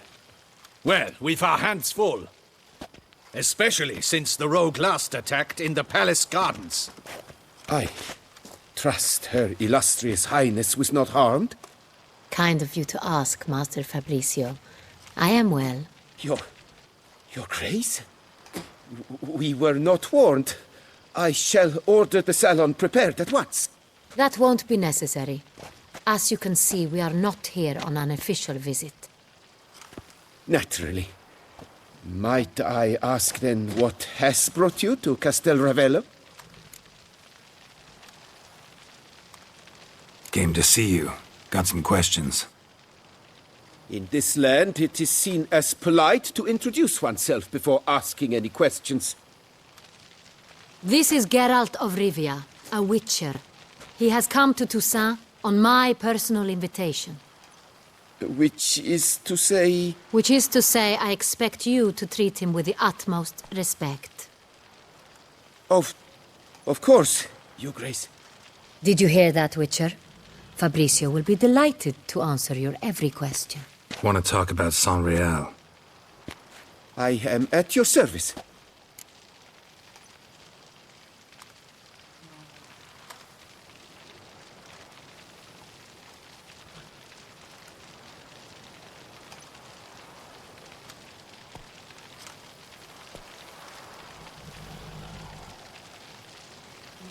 The Sonreal. How many vineyard workers have access to it?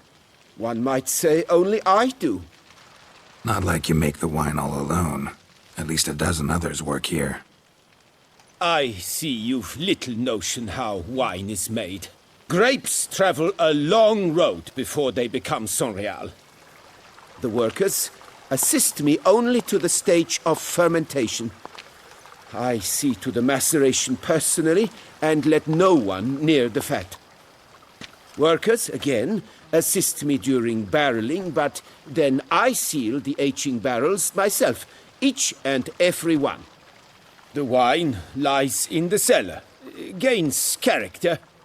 Once this process is complete, it becomes Sonreal. And as it happens, only I have the key to the cellar in question. Who hauls the barrels to the palace?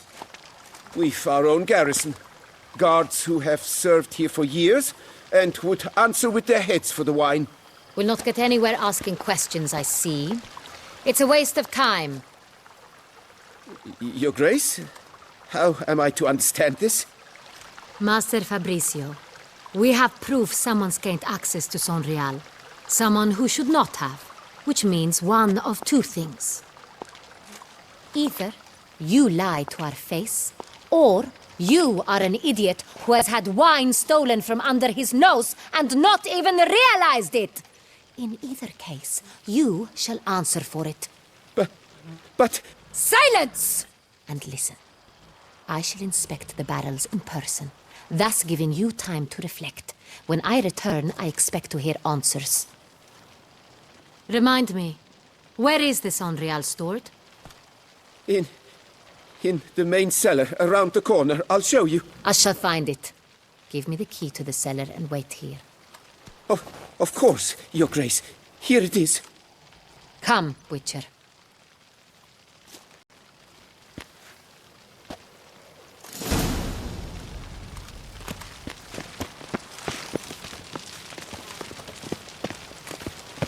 What if Fabricio's blackmailing the vampire? Considered that? He has his flaws, but I would never suspect him of such a thing. He's been very loyal.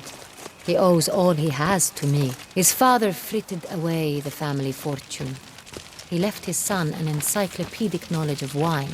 That is all. Fabricio lived as a beggar until I appointed him steward of Castel Ravello. Only then did he come into his own.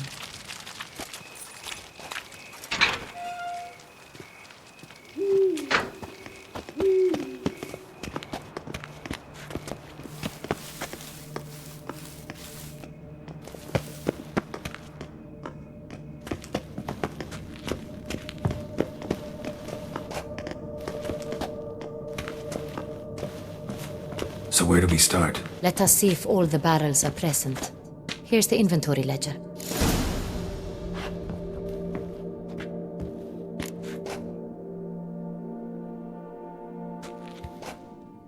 Vintner's log. Fermentation completed with no complications. Tapped above sediment line. Here it is. Barreling. Everything lines up at first glance. Neatly and thoroughly documented. Then we must follow our other lead. Benoit said the stain came from the 1269 vintage. Let's find it.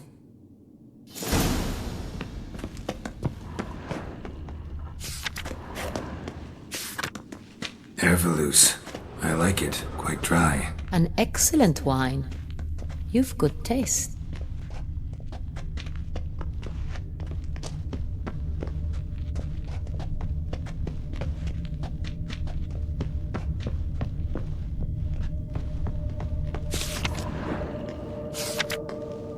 Est. Think everyone and their mother's heard of this wine. Among the best in the world. Castel Ravello is famous for it. Fiorano.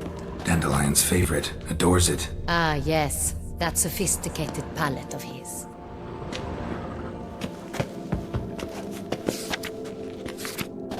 Got Pomino over here.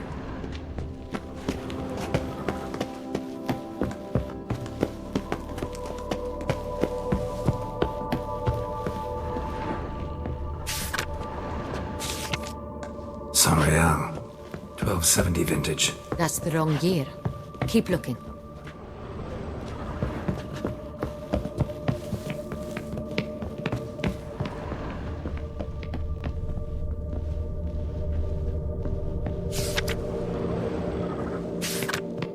Sonreal. Barrels are dated 1268. Close, but not quite the right year. Right here. 1269. What now? Let's see if any barrels are empty. Wanna open them? For now, a knock will suffice. If you hear a hollow thud, we will have found what we seek.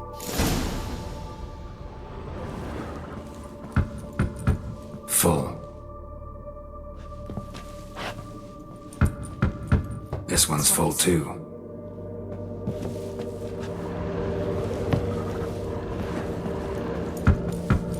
This one's full too. Full.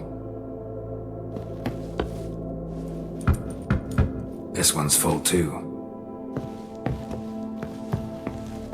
Looks like all the barrels are full. Dead end, I'm afraid. Full they are. The question is, Are they full of Sonrial? Grab a tap and a hammer. We shall open them one by one and taste.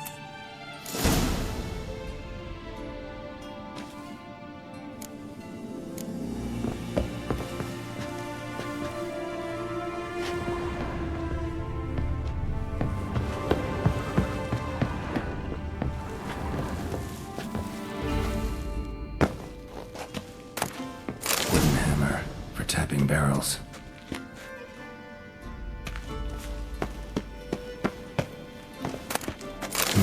Barrel taps. Got the taps. Then get to work. Let's broach those barrels. Ready. Step aside.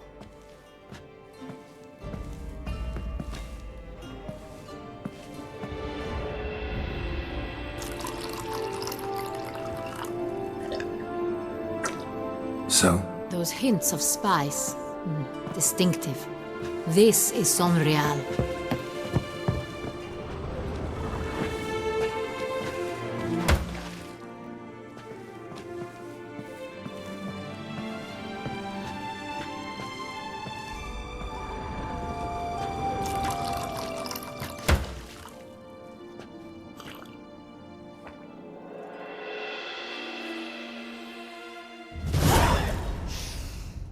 Revolting, bitter plonk. Could have gone sour while aging. Impossible. This is not wine. This is contaminated refuse that should never have made it into a barrel. The fact that it did was no accident, I'm sure. Master Fabricio. Let's see what he has to say about it.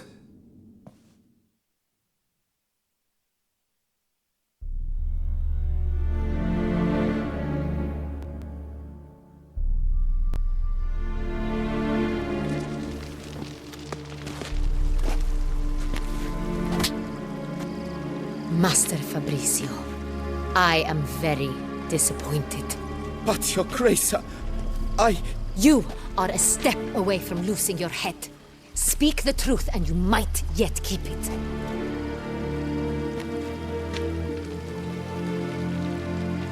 I admit it.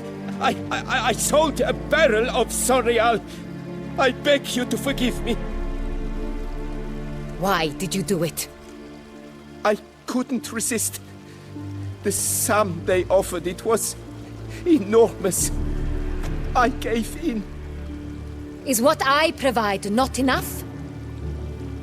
I wished to buy back my family's estate. For here, nothing is truly mine. I've a roof over my head, ample food to eat, but what is a nobleman without land of his own?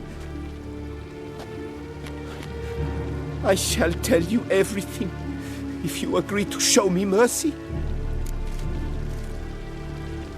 Who'd you sell the wine to?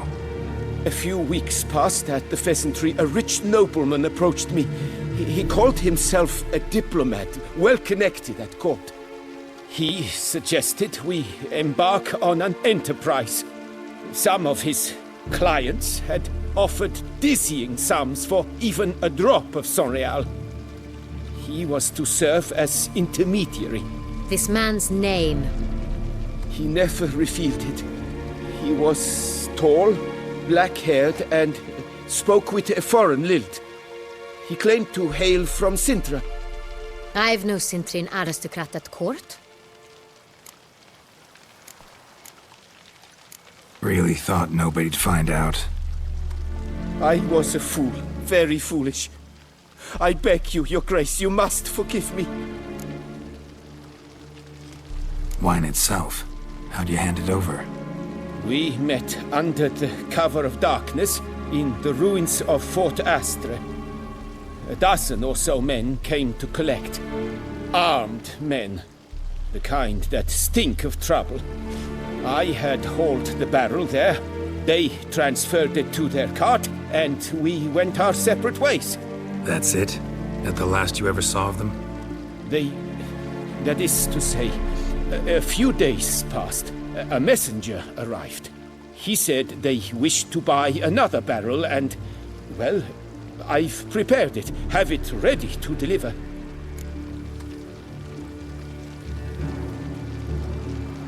That's enough. Know all we need to know. Your Grace, I beg your forgiveness. Get out of my sight. Captain, have your men take Master Fabrizio to the dungeon. He must answer for his crime. High treason the charge. What now, Witcher? We set a trap. Need to catch the wine thieves. Sentry and Noble could be our blackmailer. Next, transport. I'll take it to Fort Astra. Damien and his soldiers will cover me. For once, I agree with you. We will do as you say. Let me know when you are ready. See no reason to wait. Let's get going. We will set out now. Position ourselves before you arrive. You take the cart and meet us there. Fine. When the handoff begins, watch for my signal.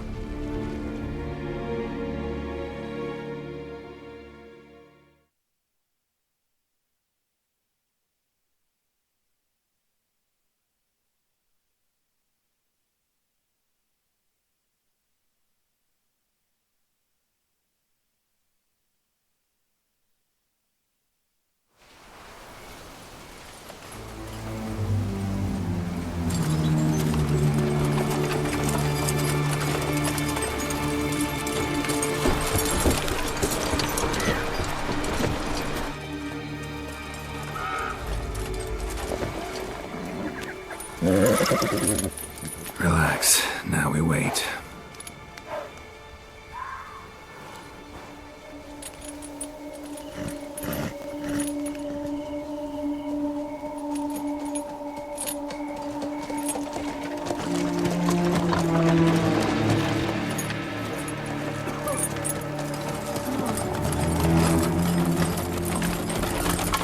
Ah, our favorite vintner.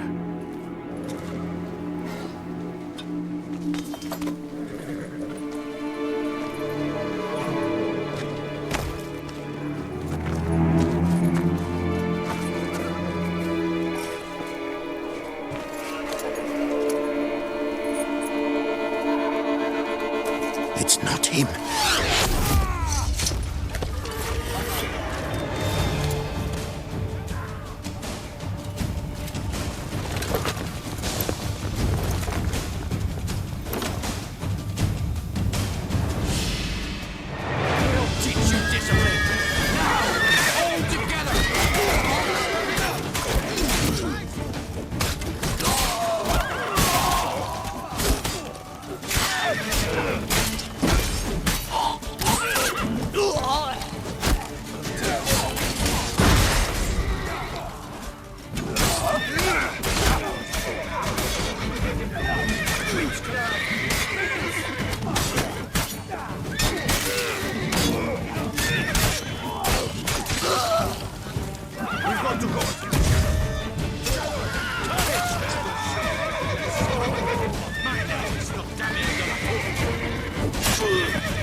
Is it just me, or did we agree you'd wait for my signal?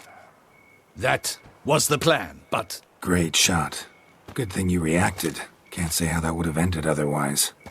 At your service. It was a good fight. We managed to capture one of the scoundrels. Let's ask him a few questions. Come on. Witcher, a moment. I was wrong about you.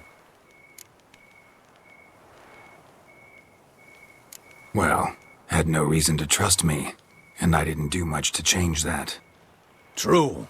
You are not the most endearing of men. At any rate, I see the effort you put forth.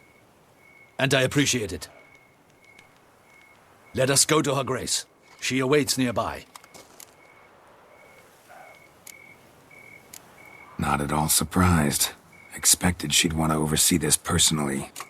The master's eye fattens the calf. You're beginning to understand that, I see.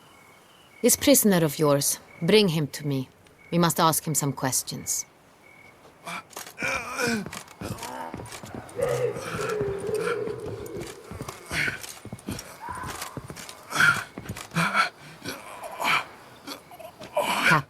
Do the honors. Who sent you? His name is Dog. They say he plowed your mother. Once again, who sent you? Your nun's lover. They call it... Wait. He doesn't wish to speak. He needn't. I can think of several other ways he can be helpful. I'm certain the Witcher will need bait to lure the beast of Beauclair. What?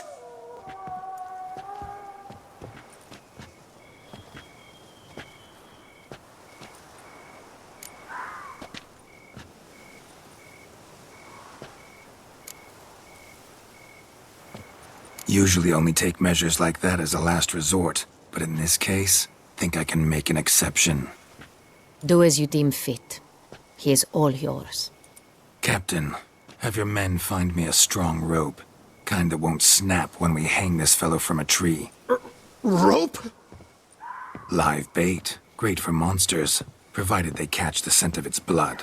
But I'll see to that. What? No. Crikey, no! Don't let him!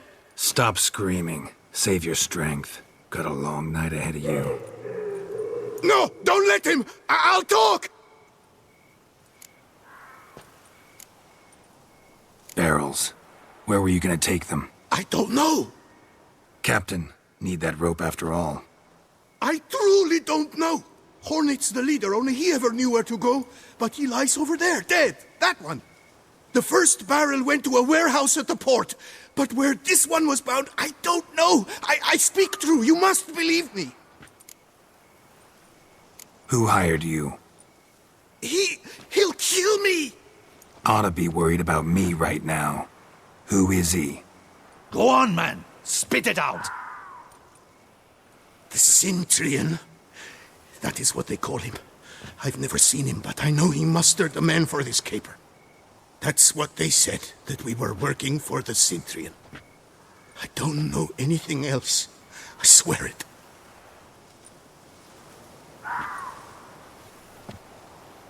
Take him away.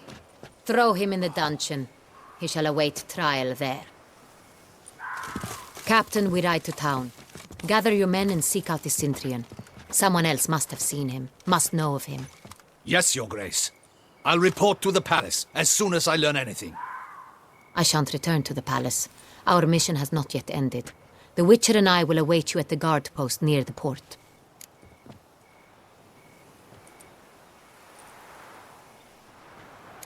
Let's go to town.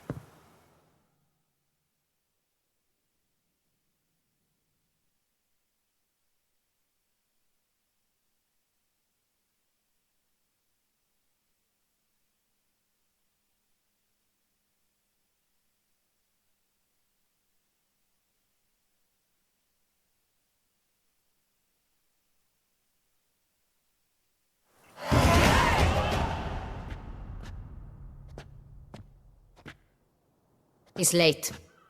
Relax, he'll come. There's something I'd like to know. How can you be so damned calm? Side effect of my mutations. We Witchers rarely get the jitters. What if something has happened to him? Captain seems like a man who can take care of himself. Perhaps he can, but this Cintrian appears to be no common bandit. He managed to steal ducal wine from under my guardsman's noses. We only learned of it through a fortunate coincidence. And it was he who specified the victims for the vampire. One must be exceptionally confident to blackmail such a monster. Still don't know this Cintrian's behind the kidnapping and blackmail. Might have just handled the theft of the wine. Even if it's so, he then sold the wine to the blackmailers. As I see it, that makes him an accomplice. Need to find the Cintrian, whether or not he's responsible for the murders. Even if none of it's his doing, he could still know our blackmailer's identity. Besides, it's one thing to know who ordered the killings. Other thing entirely, and just as important, is why they... Someone's coming.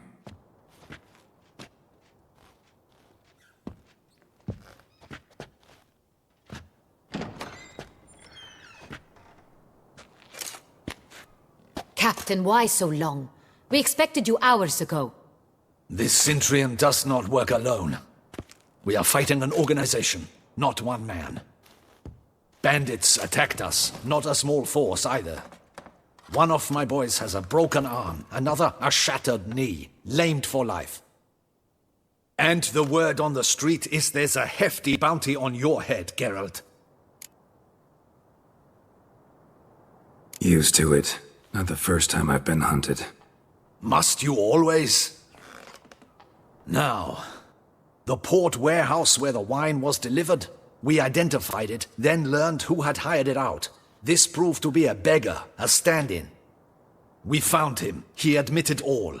A man had paid him to sign the lease, a man he met while begging outside the pheasantry. There, fate lent us a hand. A waitress recalled spilling wine on a nobleman who spoke with a Cintrian accent. What did he look like? Her description was not helpful. Handsome, well-dressed, with a beard. No distinguishing marks. This could be anyone. But she remembered his female companion very well, as she recognized her. On the Cintrian's arm was Cecilia Bellant. The singer? I've heard of her. She's said to be gifted, fairy. The same. We went to her home immediately. Cecilia was not there, but we questioned her servants. A chambermaid claimed Cecilia is to meet a Cintrian gentleman tonight. She'd invited him to a reception mounted by the Mandragora. The Mandragora? What's that? A club, an affiliation of local artists. Painters, sculptors, troubadours and dancers. Never heard of it. They exude mystique, consciously, I think. Behaving like an exclusive cabal. Artistic elites.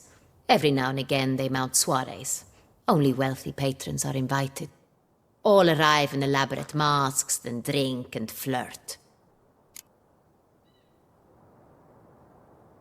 Gotta nab the Cintrian. Seems we have to go to that get-together. You read my mind, Witcher. I shall gather my men, surround the establishment. Not a mouse will squeeze through. Out of the question. If the Cintrian truly does have men about the city, he will find out and escape once again. Duchess is right. Need to be careful. Best go there, blend in with the crowd. Precisely what we shall do. We, Your Grace. Geralt and I. In that sort of company, the Witcher could use my help. Where's the event gonna be held? The Mandragora always assembles at the same place, a residence in Oatville. It's a very distinguished district. Geralt, you must don appropriate attire. Then meet me in Oatville, in Mountebank Alley.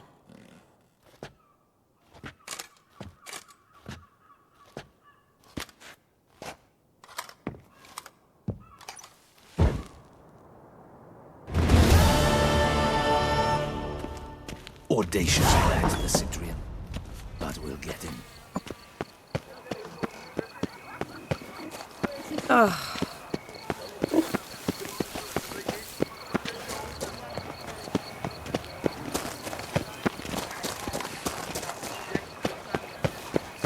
is that not this girl with the price on its him? Get him! Look like...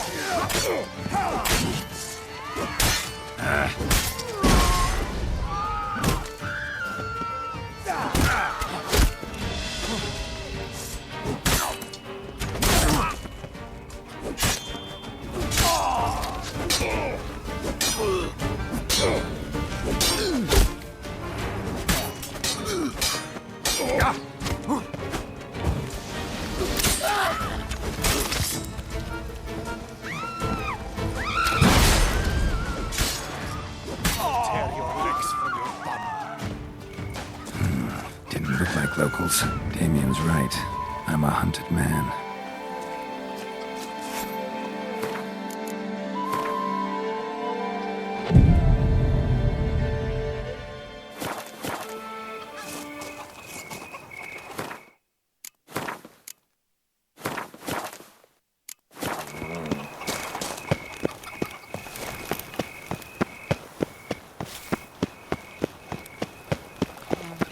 Guess that's a chap.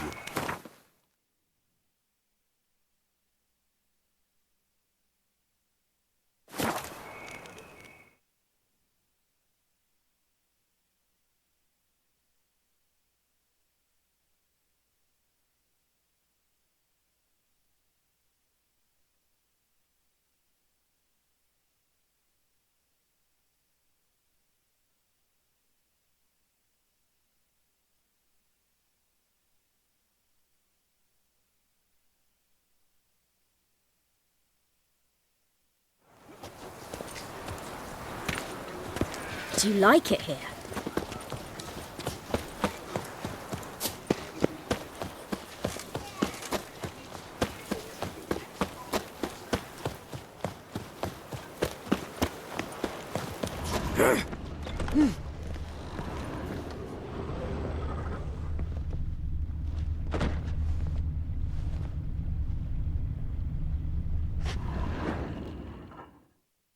Sacre bleu! It's a crime! You're from the north, that's painfully clear. Excuse me? There is no excuse. There is but the need to outfit you anew. My salon stands open. Please come in. All jests aside, let me see what you got in your wardrobe. I'm more than willing, sir.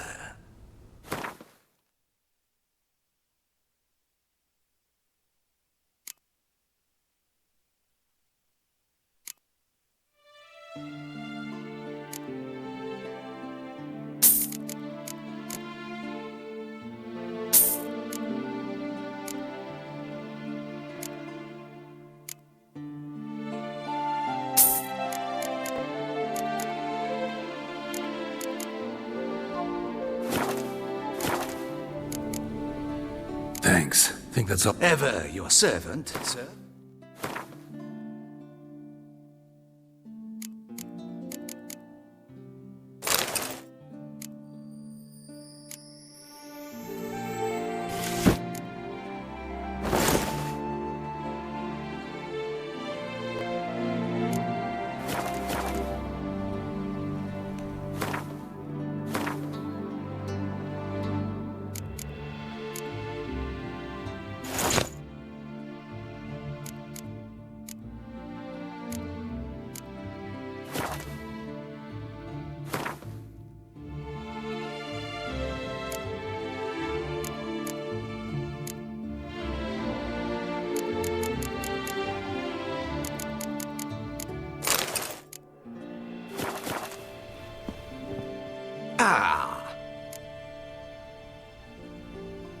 All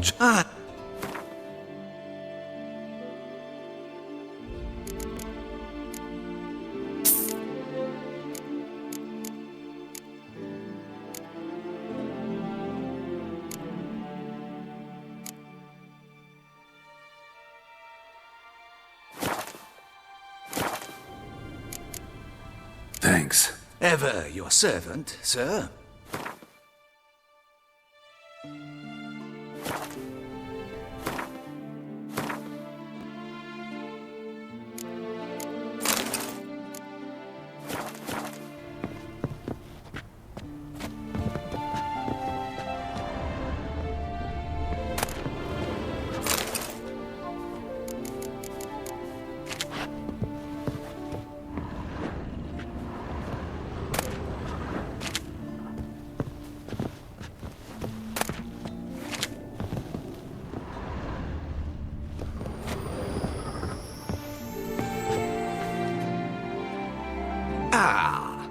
Welcome back to our northern dandy.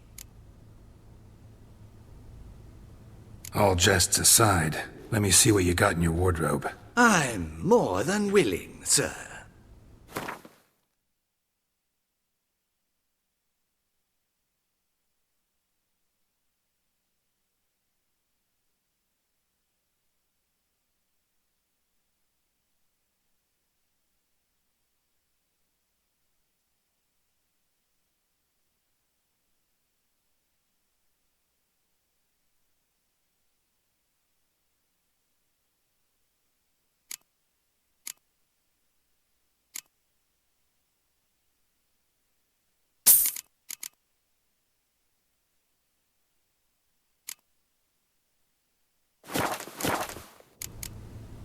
Thanks. Think that's ever your servant, sir.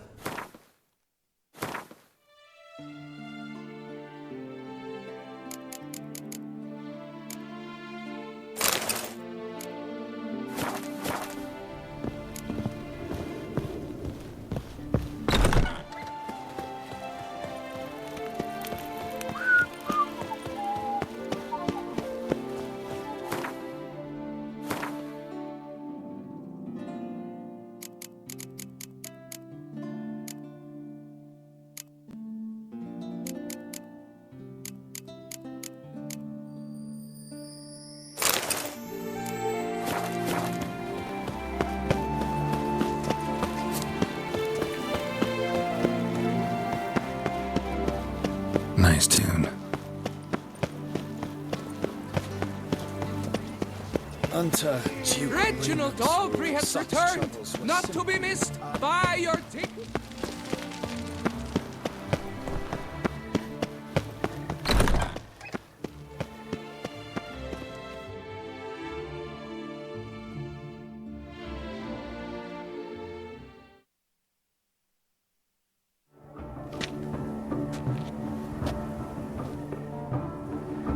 Late.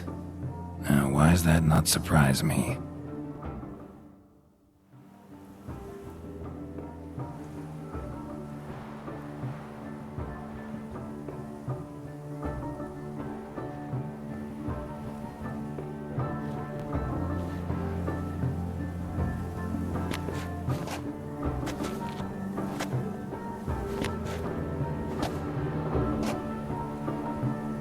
Well, well. I did not expect you to have such a sense of style. Not all bad. Nothing like a budding artist, of course, but... just one other detail. Here, put it on. A mask? All who attend the Mandragora soiree wear them. If you have one on, no one asks who you are. Any idea why they wear masks? Likely because they imagine it oh so very romantic and mysterious. The truth is far simpler.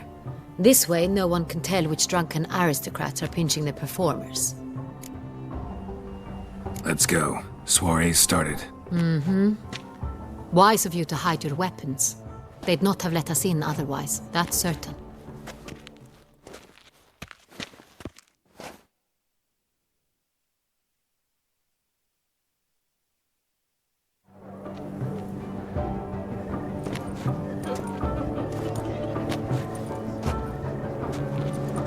How do we find the Cintrian? Have you a plan? Key is not to spook him. Need to ask after his partner, Cecilia, first. Less likely to raise suspicions. Soon as we find her, we find him. Especially since he might be expecting us.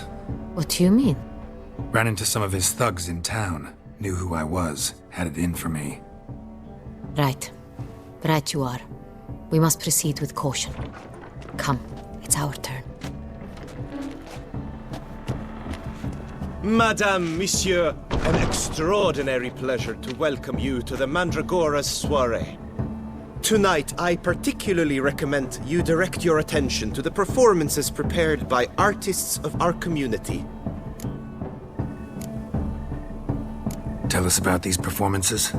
This evening, the Mandragora has the honor to present 3 superb displays of artistry.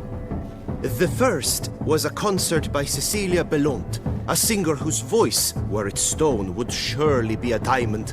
Sadly, Mademoiselle Cecilia has sung. Shame. We would have loved to hear her. Luckily, you are in time to see the great Calesti, a master of visual illusions, come to us from far off Afir. Visual illusions. Interesting. And the third artist? The third and fourth, for they are a duo, are the Tuven brothers, presenting their newest pantomime. We were really hoping to meet Cecilia Bellont. You are admirers, I surmise. I'm certain you will have ample opportunity to converse with her. It cannot be easy to identify anyone in this crowd. Perhaps you could help us find her. I don't know where she is now, but I can give you a clue. Let's hear it. Seek the Kaviri orchid. Meaning? Cecilia wears one in her hair. You shall recognize her easily by the orchid. Well, well. Dandelion's always complaining about artists being poor as temple mice. The residence belongs to none of them. They are guests here. Oriana, she owns this. Woman in the black dress. There, on the balcony. Got her. Doesn't wear a mask? It would be pointless. All would know her anyway. Kaviri Orchid. Let's look for it. If we find Cecilia, we'll find the Cintrian.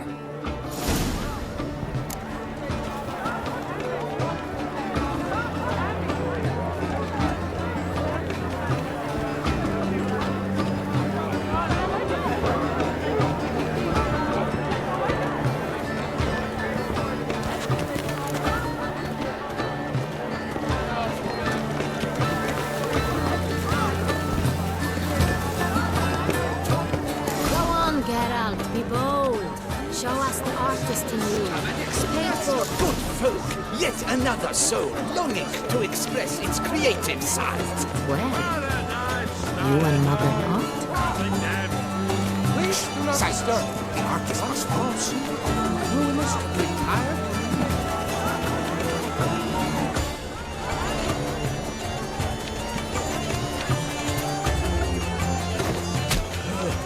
Quite the lonely color. Splendid. The sky over Toussaint yellow.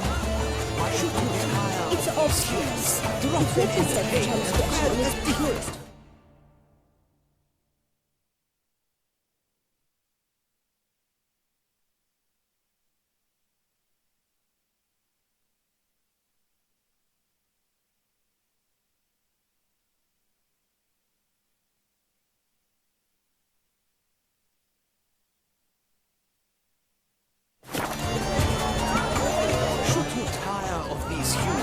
Drop them in the pail and grab a different.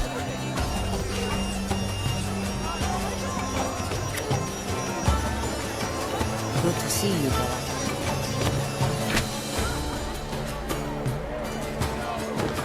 I got it. It's the Soreto! It's not a landscape, you pleb. It's a manifestation of the man's soul. Blue blood is all I see. That green, lush and verdant as a field of vines. To vines and to wine!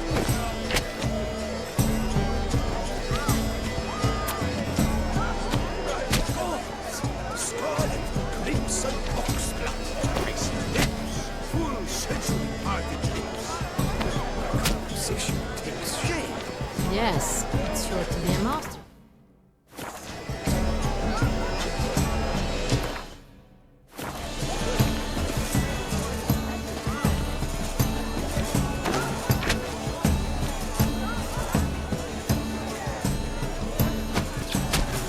Voila!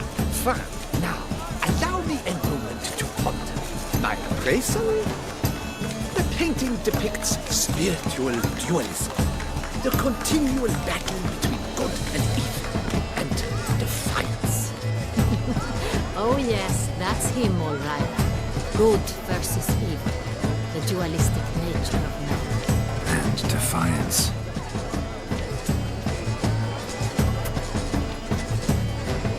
It must be someone famous, I tell you. Such talent. Exceptionally true. Would have ever loved him, but him. It's a shame. Wine by the barrel, wine by the kite. Wine is my love. Absinthe, the preferred hooch of artists. Careful, it packs a pretty powerful punch. I've built up a pretty powerful resistance. It's very thick. Your words made no effort to understand. It's a metaphor of the constant struggle. Let's look in the alcohol. Greetings, Richard. Sure to be in one of the alcohols. If they can't agree, they want to cut the line. Good to see you, buddy.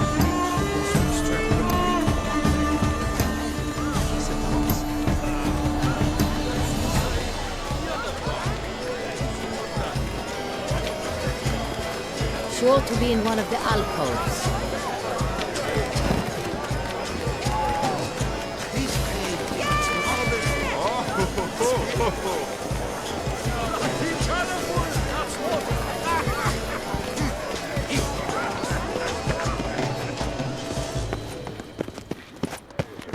That's Typen. Look at the mage. I believe he's casting spells. Yeah, we'll see. Sheba, Saraba, Durandum, Kalabahista, Saveshkehi, Eshkehi.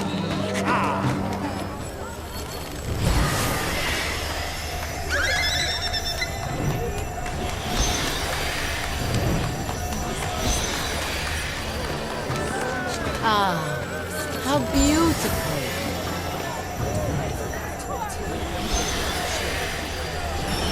The dolphins. That is no ordinary illusion. The man is a true artist. Impressive. Look, lanterns. They say releasing them brings good luck. try. Never suspected you believed in such things.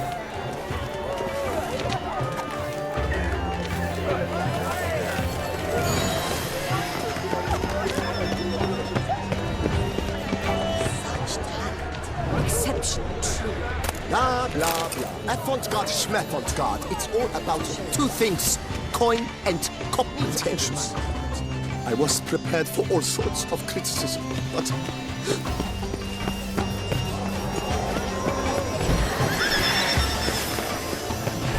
It's an outrage. Cecilia never should have performed tonight. We are busy. But are you... Please leave. This is a private alcove.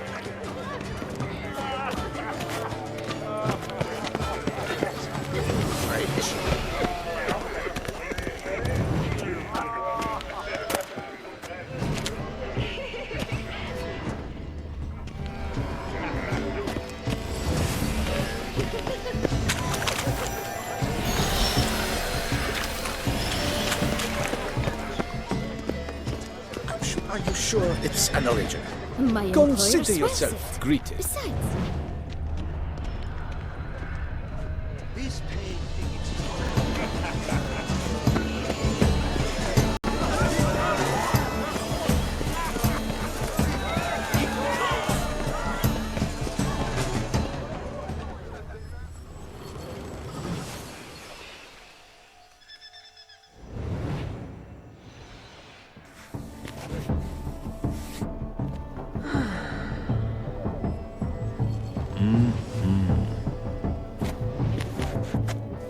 Do not disturb! Shoo, shoo!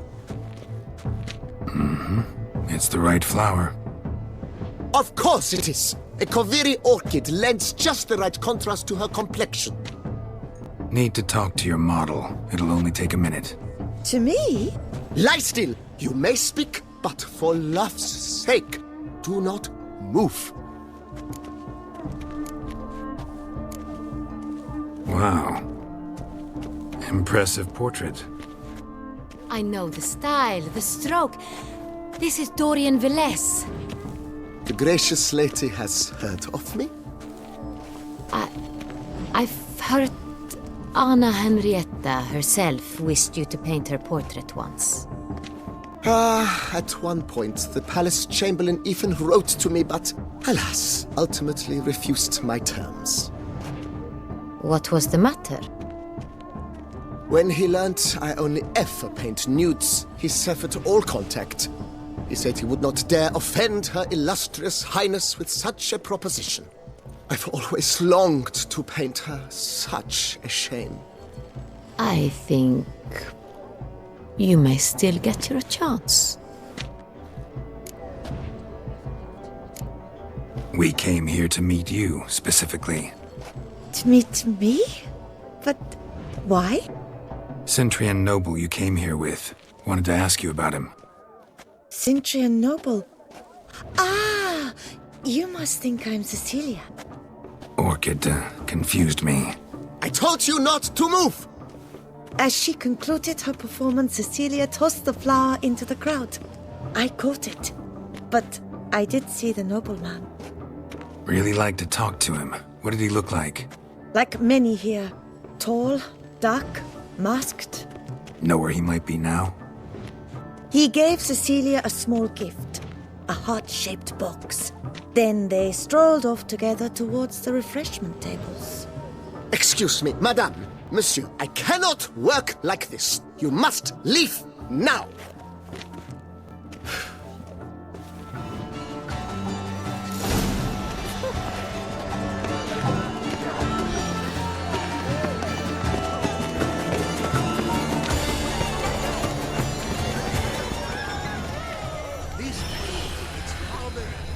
Someone left their loot behind. Looks a little like dandelions. This was scratched. Someone... Empty, heart-shaped box. Cecilia must have left it behind. It looks like it held a flask of perfume. A gift from the Cintrian, I imagine. Scent still hangs in the air. Let's follow it. The Great One. Color is but the shadow. the other one? His brother.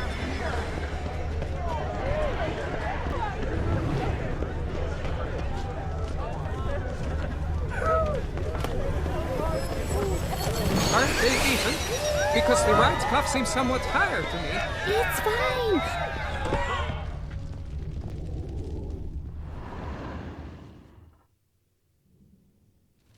Sorry, only artists in the Mandragora allowed. Come. We must consider what to do. I'd recognize that voice anywhere. You must be mistaking me for someone else. I served 15 years in the palace. Your Grace, I'd not mistake you for anyone. Shh! Not so loud. We are here incognito, on state business. Yes, Your Grace. How may I serve? I hope we can count on your discretion. Of course. I shall be silent as the grave. Looking for Cecilia Bellant. Seen her? She's in her dressing room, where she went with a nobleman. They clearly were drawn to each other. What did the man look like? Tall, broad-shouldered, a black beard peeping out from under his mask, and he spoke with a foreign accent, a drawl of sorts. That must be him. We must get to the dressing room, quickly. Yes, Your Grace. I'll take you. No, stay here. Anyone tries to flee, you stop them. Understood. Quickly, upstairs.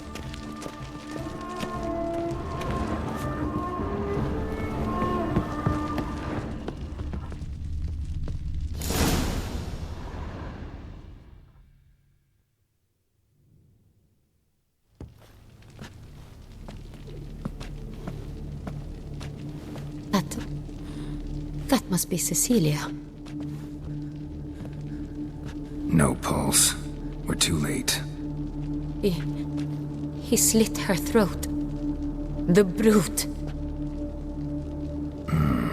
Didn't go out the door. Guard would have noticed. Might still be somewhere here. You must find him before he harms another. I shall alert Oriana. At once. She should bring her soirée to a close. Shouldn't split up. Geralt, I will be fine. Go after that rogue. I shall fetch help.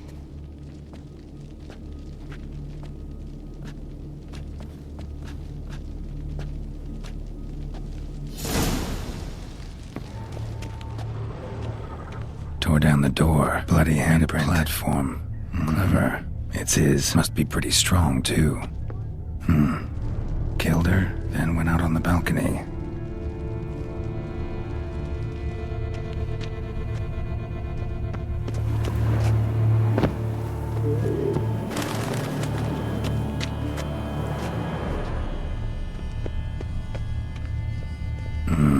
Must have climbed this ladder.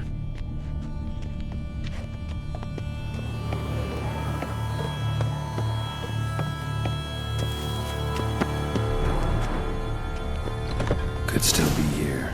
Need to stay alert. Smashed mirror. Someone crashed into it, hard, then sank to the floor. Bloodstains.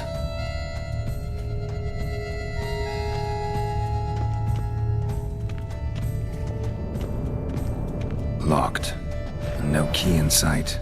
Empty inkwell. Knocked over, turned toward the room. Canvas is cut. Somebody took a knife to the painting, looks like.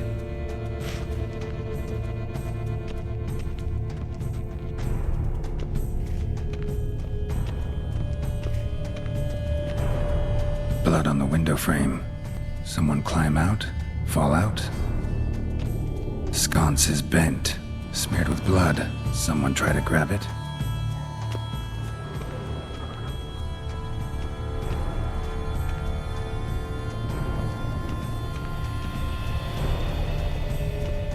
Links of a snapped chain. Jewel must have been on it. Jewelry box. Lock's busted. Picked open, probably.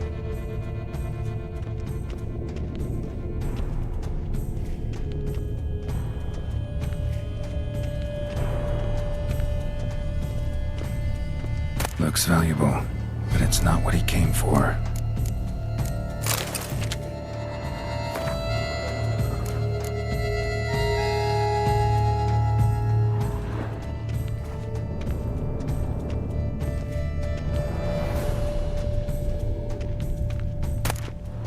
Hunting knife, richly ornamented. Used during the fight, probably.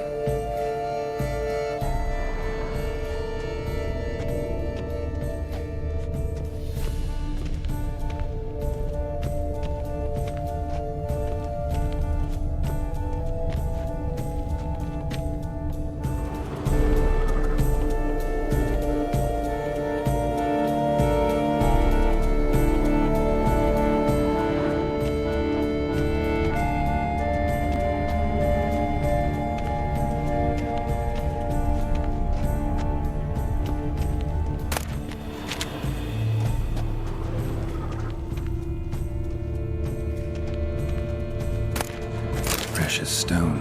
Bloody fingerprint on it. Thief came for this, must have.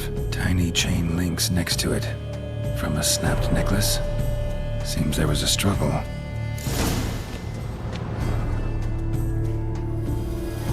Jewel was in the box, it seems. Centurion tried to steal it, but someone got in his way. They fought, struggled, that's clear. Ended with one of them flying out the window.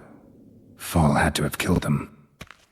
Jewel's still here, though, so our Centurion must have been the flyer.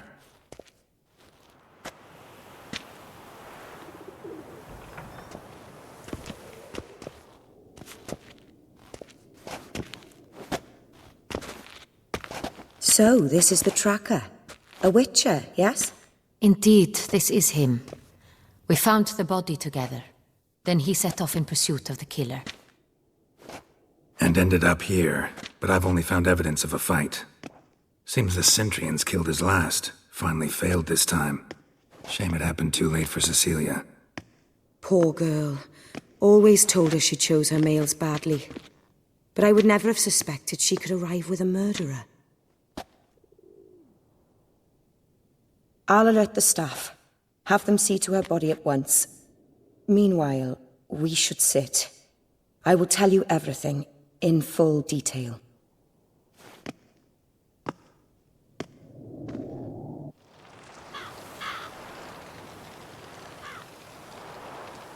I caught him red-handed, attempting to burgle, rifling through my possessions. What did you do? Summon the guards? There was no time. I feared he'd escape, refused to give him the chance. He stood with his back to me, so I attacked. He struck his head on a picture frame as we struggled. He was bleeding, dazed, and then he drew a knife. Everything happened very quickly then. I knocked the weapon out of his hand and pushed him hard. He fell out of the window. Just so. None too wise picking a fight with an armed robber. Why? Because I'm a woman, in a frock rather than plate. I can take care of myself, I assure you. A hairpin might look like mere ornament, but plunged into an eye, it can be as effective as a blade. Claim the man was trying to rob you when you walked into the room? Yes. He stood over my dressing table, pouring through my jewelry. Mm-hmm. After this is my guess. Picked it up while searching. Why, that's the heart of Toussaint. Oriana, how did you ever come to have it? I bought it, many years ago, from a young woman.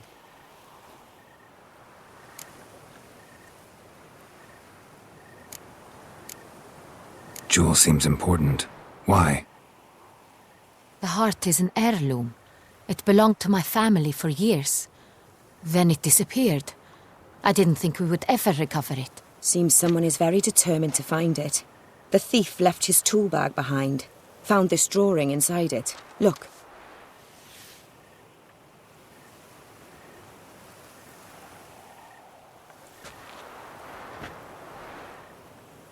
The heart of Toussaint. Representation's pretty faithful. Centurion must have been on a job. Got very clear instructions what to look for. So it is not him we seek, but his employer. Is this the only evidence we found? Also happened on the weapon he attacked Oriana with. Hunting knife. Used to skin game. Got an emblem on its hilt. This crest is used by the Lords of Duntine. The present master of the castle is a passionate hunter. Our next lead, perhaps. Duntine. Remember the place. Abandoned ruin just a few years ago. More recently, the family's last heir, Roderick, returned to his ancestral seat and restored the castle. Know any more about this Roderick? His grandfather was an advisor to Queen Ademarta. The family received those lands as a grant for his service. Roderick is quite the recluse. He avoids society, preferring the company of a small team of knights, though the latter term is imprecise, as they seem more akin to vandals with crests on their shields. Oriana, everything we discussed here, hope you'll keep it to yourself. Counting on it, in fact. Word gets out he, failed in his attempt to steal the jewel. His employer could run. We need to proceed cautiously. Discretion is in the interest of us all. I'll not ask what this is about, just as I expect not to be troubled about it again. By anyone. Forgive me, Madam Oriana, but might I have a word? You must excuse me a moment.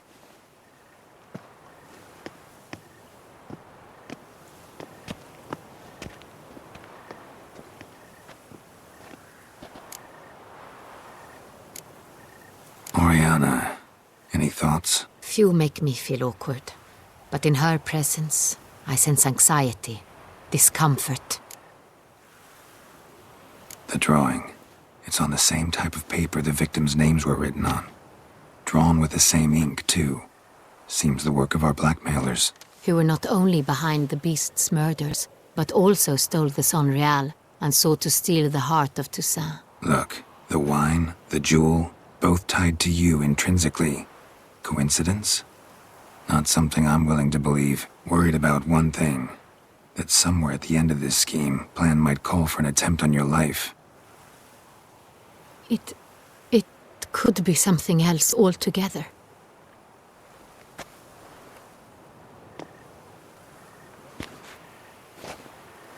My sister, Siana, might be among the schemers. She left court when we were children. My parents banished her from the duchy. I've not seen her since. Think your sister might be involved? Why? You see, I recall her always being rather possessive, throwing jealous fits if I had something she didn't. Here, that's normal for sisters. Rivalry. True. I suppose I gave as good as I got. There are times I miss that very much. The wine, its theft, was the first clue. That's very much like her. She always did enjoy stealing my toys, but I grew almost certain when I saw the heart of Toussaint. Siana received it from father as a gift. At a time when my parents thought of her as but an ill-behaved little girl, someone wanted some of my wine. The same someone ordered our family jewels stolen, or recovered. It's my sister. It must be. A fallen princess satisfying whims, going after lost luxuries? Could be right. What did your sister do to get banished? Siana was cursed. Parents run afoul of some mage? No. She was born at an inopportune moment. They said she was touched by the curse of the Black Sun. Geralt, is it true? Can an individual be evil because they were born during the wrong lunar phase? Could be the case. Could also be because they were treated like lepers from birth. Isolated, prodded, ostracized. Couldn't have had it easy, Siana. She was angry at the whole world. She felt inferior, felt pain, though she masked this with confidence, arrogance even. She could also be cruel at times. I recall one such situation. She persuaded Cedric the Coolbert that she could see the future in her dreams. We were children, and Cedric's brother was smitten with me. It was an innocent childhood crush. Siana knew of it. She told Cedric of a dream she had had, that he would die at the hands of his own brother. Cedric stole his father's sword and killed his brother. She destroyed 2 lives with a prank. Cedric mourns to this day. In the end, they forced her to leave the palace. A decade passed. More. I've missed her terribly since. Your mission has gained new import. You must go to Dun Tine, and if Syanna is there, you must find her. No matter what she did, she is not to be harmed in any way, shape, or form. You must make sure of that. I'll find her if she's there. I hope you do. I very much wish to talk to her. Sister to sister. Your Grace, Geralt, I'd like to introduce... Regis! What a surprise! I had no idea you were in Beauclair. And this is... My very dear friend, Detlaf van der Eretain, an arrival from Nazaire. We are lending our combined resources to the Witcher's hunt. Ah, yes. Splendid.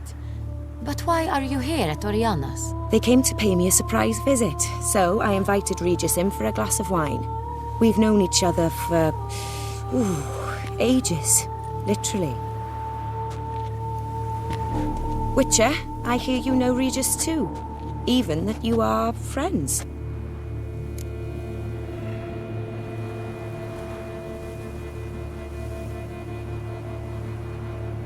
Few I can rely on like I can on Regis. Kinda hoping he thinks the same of me. Curious. It seems opposites really do attract. Don't be fooled, dear. Geralt has many merits. He merely hides them from the world very diligently. You said you're both aiding him with his contract. It involves the Beast of Beauclair, I suspect. Master Witcher, maybe you could satisfy my curiosity. What's it like going toe-to-toe with a monster, knowing you've only 2 options, to kill or be killed? Despite what you might have heard, I don't lunge at every monster I see sword in hand. Talking gets the job done for some. I wonder what a monster might have to say to you. It might want to apologize. My word. For what might a monster wish to apologize to a Witcher? For killing. Though at times there is no choice, when loved ones are at risk and require protection.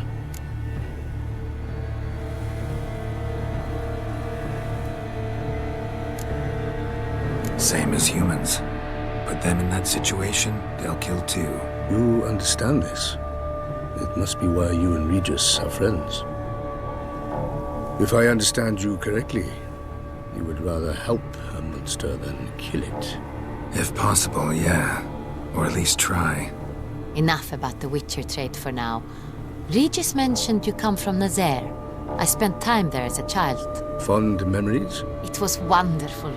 I was positively entranced by the land's fashions.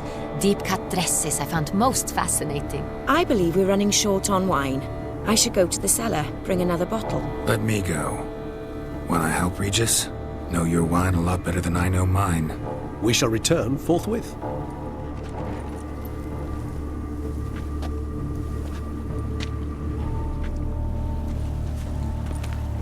An exceptional conversation, don't you think?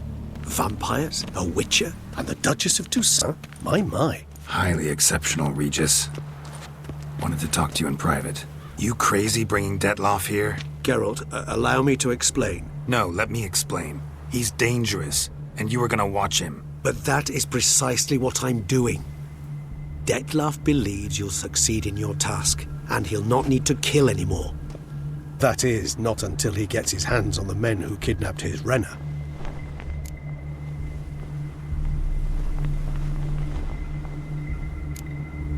Oriana. She really your friend? Can she be trusted? I met her years ago, before I met you, and before she settled in Beauclair. We'd not seen one another in... I can't begin to tell you in how long. But I shall tell you all about her some other day. Guessing it's no accident you two stopped by. It would be quite some coincidence indeed. No, a dutiful little bird told us. Mm-hmm. Now listen close. Managed to learn where the blackmailers are.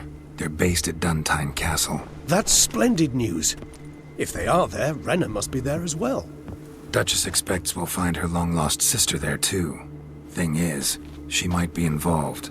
Could be behind the blackmailing. Do you mean to say your task now is to extract 2 women from the castle? Mean to say we can't breathe a word of this to Dettlaff, who wants revenge above all else. Geralt, you must trust me. I've got away with... No, Regis. Can't risk it. Gotta keep Dettlaff here while I go to Duntine. Alone? Alone. That way I can make sure neither woman will come to any harm. I hope you know what you're doing. Fine. I shall see to Dettlaff. Good luck, my friend.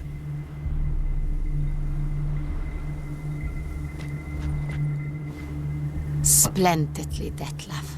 I'm grateful you brought back those memories. You're back. It took you long enough. Contrary to what common folk believe, choosing a wine is not nearly as easy as it might seem. Especially a wine to be served to 2 exquisite ladies. Regis, gallant as ever. I regret all the more that I shan't finish the second bottle with you. Duty calls. Your Grace, always a pleasure. I thank you for your help. It's been invaluable. Geralt, will you see me out?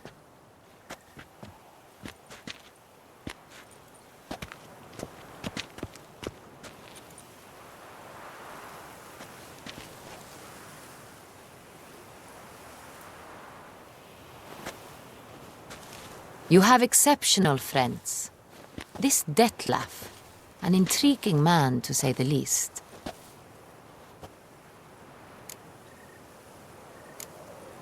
Don't know him too well. He say much about himself? Not much, but I've a good sense of the true nature of those I meet. I'd not survive a week at court otherwise. So what's his? Sensitive, sad. He carries within him the weight of a terrible tragedy. He is a good man, but lost, which is why he comes across as grim. Didn't expect the evening to end like this. Neither did I. But I have not drawn you out for a romantic stroll. I wish to make certain you know what you are to do. Mm-hmm. Gotta go to Duntine. I've decided my guardsmen will support you. You will meet them at Count Delacroix' mill. It stands along the Saône-Retour River, near the Cockatrice Inn. Captain de la Tour and his men will await you there at midnight. You shall storm the castle together.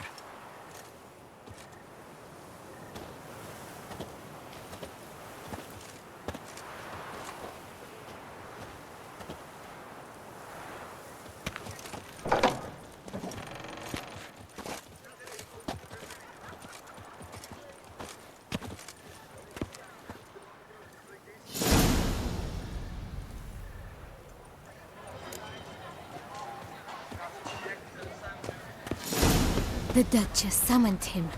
I wonder what for.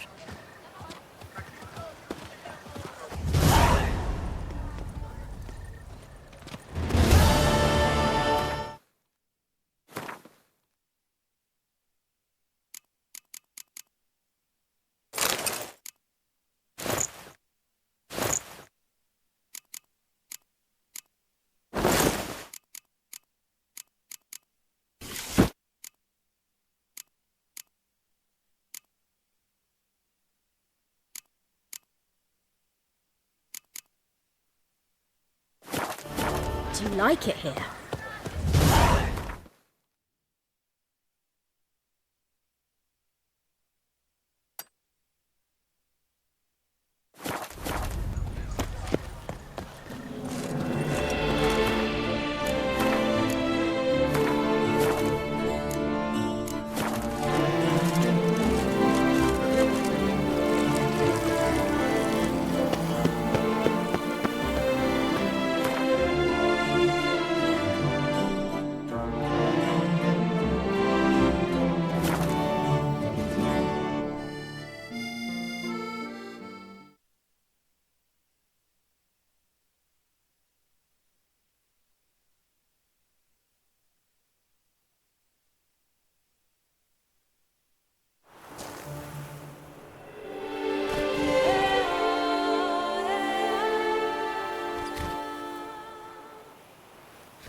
early.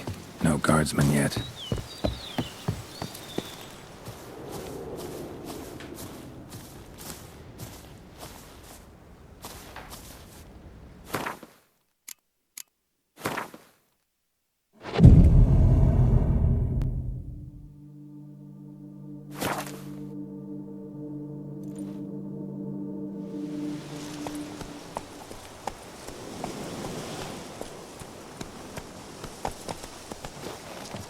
So eager, are you?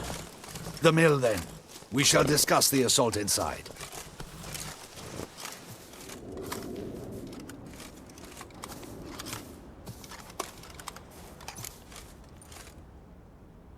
See, you already prepared a plan. Walk me through it. We have two objectives. To find Her Illustrious Highness's sister and capture the man who blackmailed the vampire. Duntine is a modest complex. Several old buildings, a high wall around them. At the center of the enclosure stands an imposing keep, restored not long past by the elderly knight of the castle, Roderick. We mean to strike here, through the main gate, then secure the area in front of the keep by storm. How many men defend Duntine, you know? Roderick maintains a team of knights for defense. They are no army, but they could number several dozen. Also, Roderick recently took in a band of foreign mercenaries. About them we know very little. Cintrian's men, gotta be. Ran into a few in town. They tried to kill me. Need to hit them from both sides. You draw the defenders, keep them busy. I'll sneak in the back way, find the women, make sure they come to no harm. I'll vault over the wall as soon as you start your assault. Your plan puts you at great risk, but I sense you will handle it well. Let us go.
So it begins. Quick! We grab Roderick's horses and we bolt. We won't vault far if the boys out front don't hold. Not so fast. Little change of plans.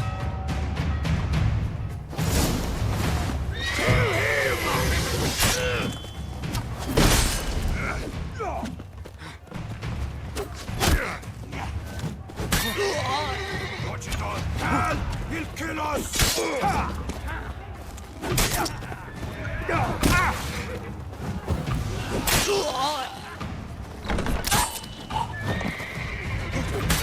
What is this mistake?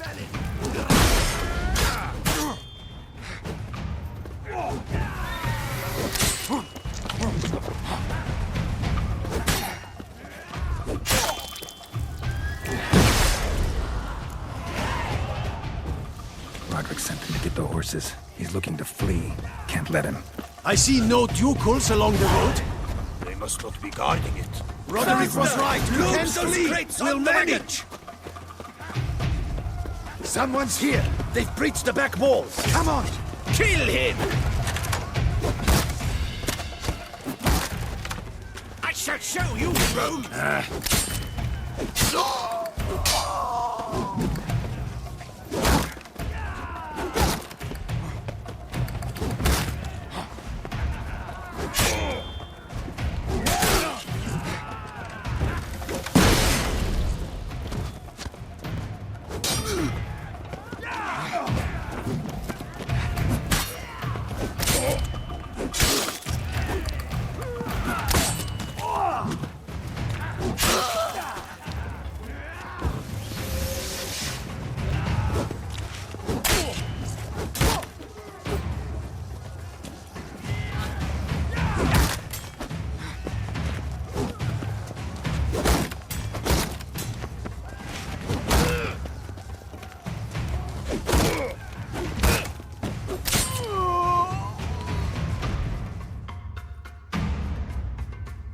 Mercy!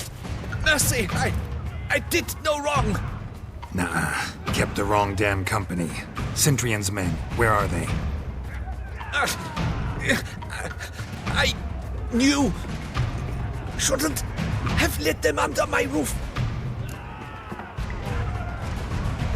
Where's the hostage, the woman? What do you mean? I know nothing about a hostage. Must be the handiwork of my guests.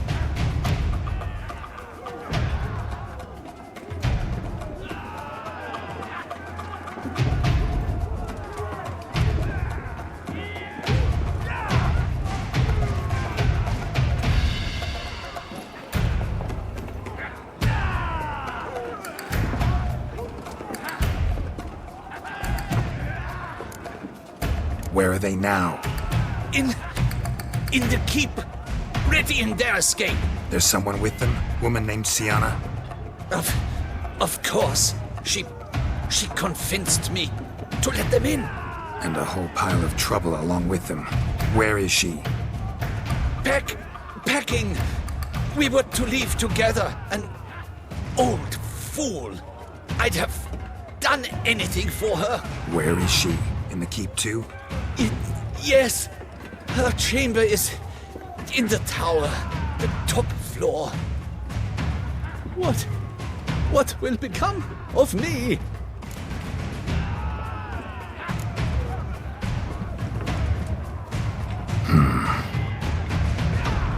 Here, press it against the wound. Should staunch the bleeding. I thank you.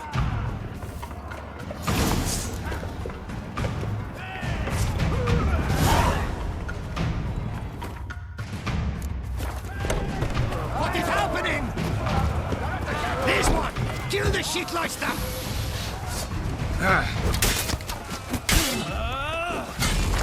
You will die, you little strunza!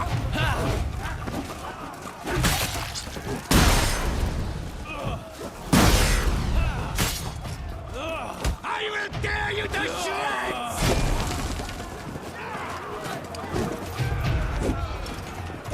You will die, you little strunza!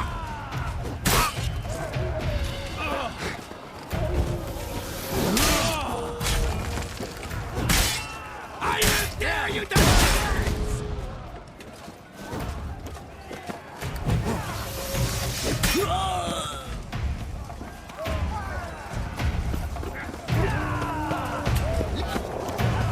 We did it! Where's what? They're all out!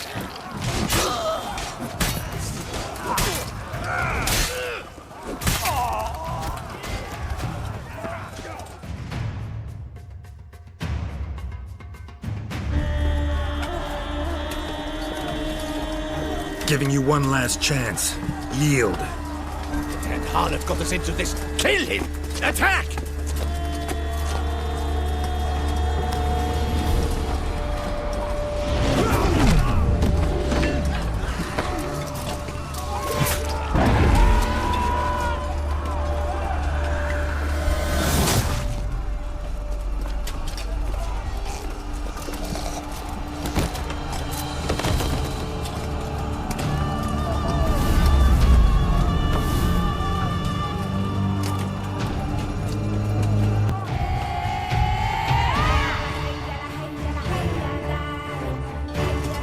Need to get into the keep.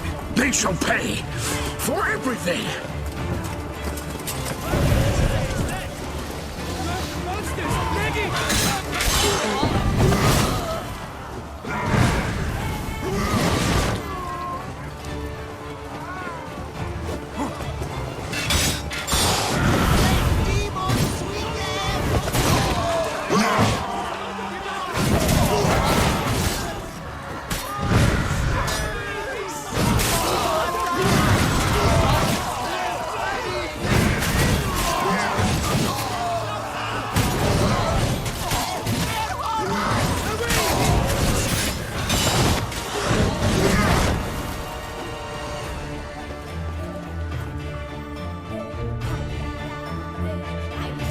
Wasn't expecting to see you two here. We thought you could use our help. So, Witcher, this is no time to explain. Where is Renna? Expect to answer a lot of questions inside. Let us go then.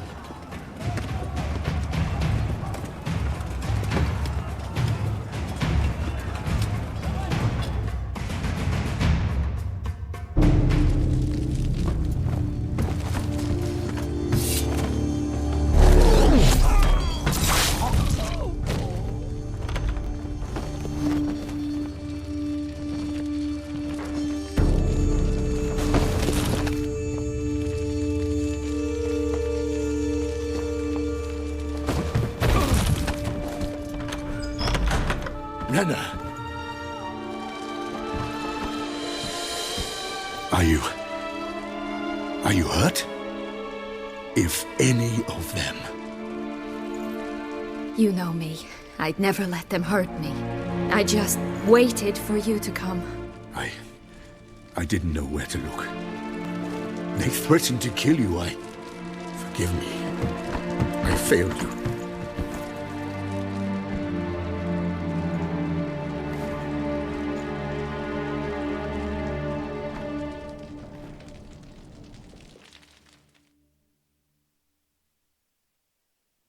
Now we need only find Anna Henrietta's sister. Where should we look? Do you know? Mm-hmm. Ran into Roderick, Duntine's lord. Told me where I'd find Siana. Then speak and let's grab her. Time is short. Said she was in a room in the tower. Very one we're in right now. Which, incidentally, looks nothing like a prison cell. And just so happens there's a carafe full of wine here. Bet it's stolen Saint-Réal. What's your point?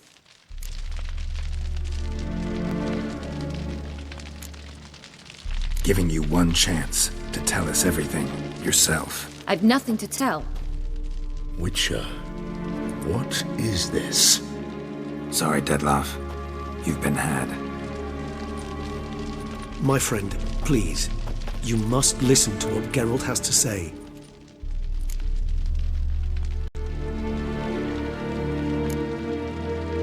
Renna's not her real name. This is Siana, and Siana is sister to Anna Henrietta, the Duchess of Toussaint. What nonsense is this? Siana was banished as a child, but it seems she trekked back here recently. Moved into Duntine and ran a Vandergild out of here. Sent a man called the Centrian to Beauclair to steal some wine for her. Wine reserved for the ducal family. Centrian led us to her. Caught him later stealing a jewel Siana had gotten from her father as a child. Sorry, Dettlaff. She used you. Part of her plan.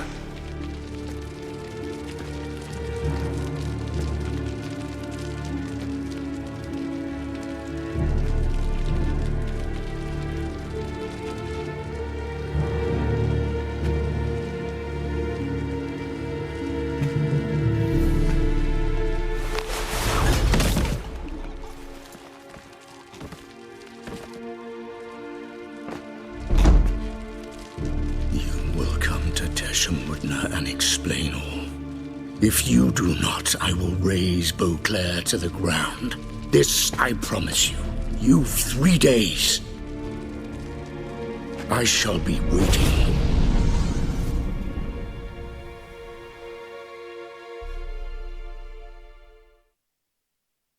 He just fly off? He did not wish to act rashly. He's gone to soothe his nerves. Think he'll do it? Make good on his threat? I cannot say. He can be unpredictable when fury consumes him. I shall go to him. Come again? After what he just... You don't know Dettlaff like I do. If I don't do as he says, he truly will destroy the city. He's more than capable of it. Seems you've got some last scraps of honor left. It's the least I can do. Well, it truly does seem the best option.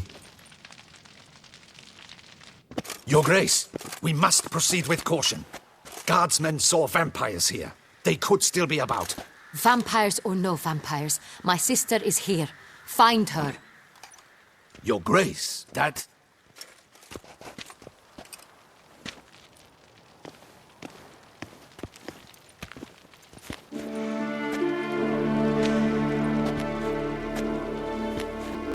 Sienna, it's true. It's you. Sister, dear, what have you gotten yourself into? So concerned, I'm surprised. Is there an ounce of truth to it? You feel resentment. I understand. But I promise we shall work through all the unfortunate matters of the past. We will discuss them later. Captain, escort Sienna to the palace.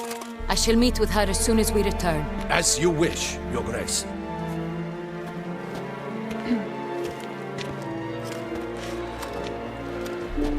And you, Witcher.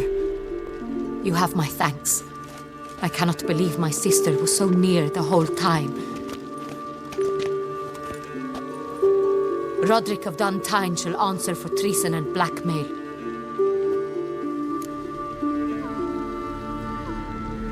Roderick got duped and used, just like the vampire. Apropos, were you able to establish who kidnapped his beloved?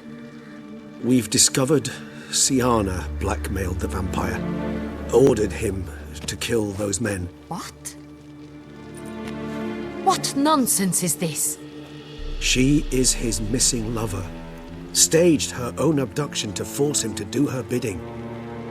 He was a tool. Whole scheme was Sienna's. She was behind it. You're mistaken. You must be. This cannot be true.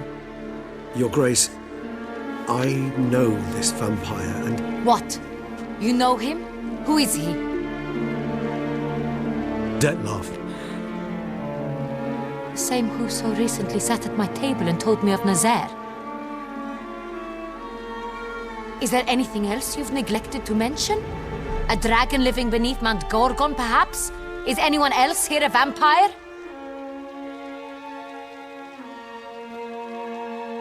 Where is he now? Waiting for Sienna. If she doesn't show up to meet him by an appointed time, he'll destroy Beauclair. He dares threaten us? Your Grace, we have 3 days to bring him Sienna and... Not a word. You have 3 days to bring me his head. No more secrets. No more helping vampires. I want what I'm paying for. The head of the beast.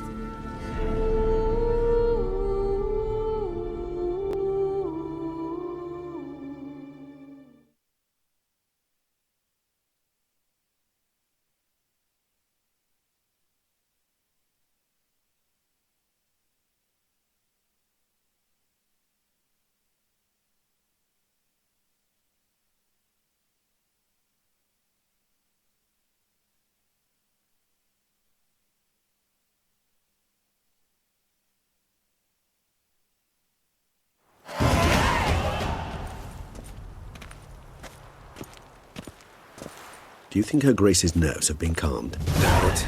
Rarely forgets, rarely retracts what she says, especially when threats. Yes, well, even I must admit Dettlaff's actions were highly inappropriate. Reprehensible, even.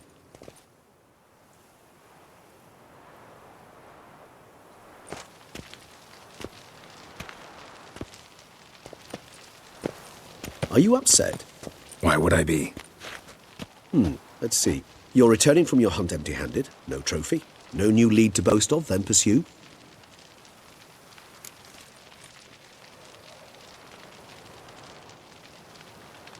Upset's just not a sensation I feel. Ever. Mutations, remember? Yes, of course. The excuse you resort to whenever you'd rather not talk about something. Observant of you. So let's change the subject. How do your employers customarily react when you fail to meet their expectations? Depends. Peasants cuss me out. Merchants demand I refund their deposit, whereas nobles mostly just release their hounds. And rulers? Usually threaten me with the gallows. A most illustrious grace awaits the gentleman. Your Grace, the population demands she be punished. Sienna's committed terrible crimes. Spilt so much blood. They... Another word, Palmerin, and I shall spill even more blood. Yours. I repeat for the last time. Sienna is responsible for the death of many, true. But she is also my sister. We are bound by blood and by a shared childhood. I shall not allow her to be lynched. Your Grace, I fear the masses might rise. Storm the prison, pitchforks and torches in hand. Let them storm. They will not find her there. Siana is hidden away in a safe place. She shall await trial there until we have rid ourselves of this accursed vampire. Which, to judge by your means, has not yet come to pass. Did what we could, but... My patience is at an end, Geralt. Where is he? Where is Detlef? We're working to find that out, Your Grace. Do you take me for a fool? I wouldn't dare. I care not one whit what you have worked on, are working on, or shall work on. I'm interested in results, which thus far have been nil. Ah. At times I hunt foxes. Do you know how it works? The ducal huntsman releases the hounds. They catch the fox's scent, chase the animal down, and lead the battue to it. All within an hour. You, Witcher, have had a week. The aid of my most excellent knights. Yet, you have tracked absolutely nothing down. I've begun to suspect my beagles might have done a better job.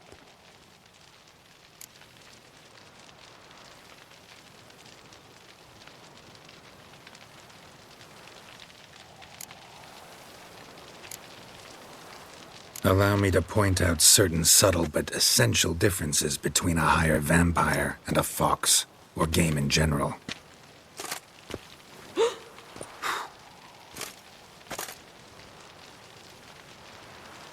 Truly. Like the ones between a pathetic quip and a treasonous offense. Watch your words, Witcher. But to the matter at hand. Have you managed to establish anything? Your Grace, it seems Siana tricked Detlef, used him to murder the knights who escorted her into exile. We have reason to believe that...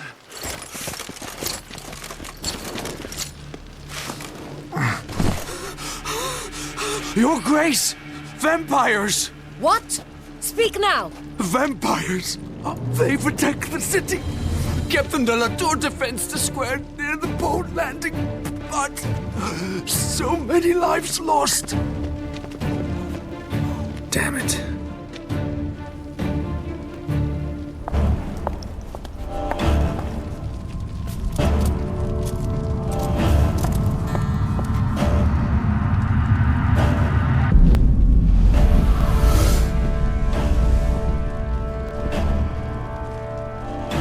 If it's war this Detlef wants, it's war he shall have. Geralt, get to work. This time I'll hear no excuses. Palmer and you...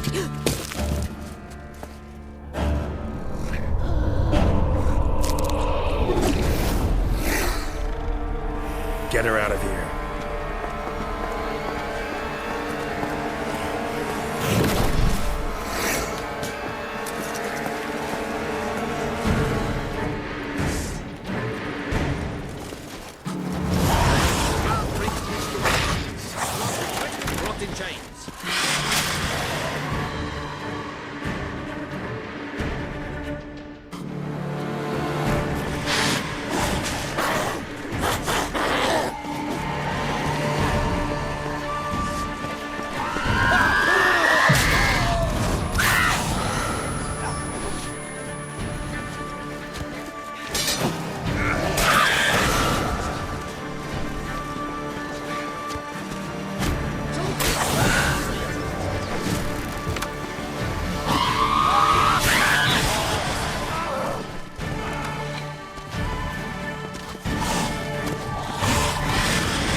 Siana failed to appear as summoned.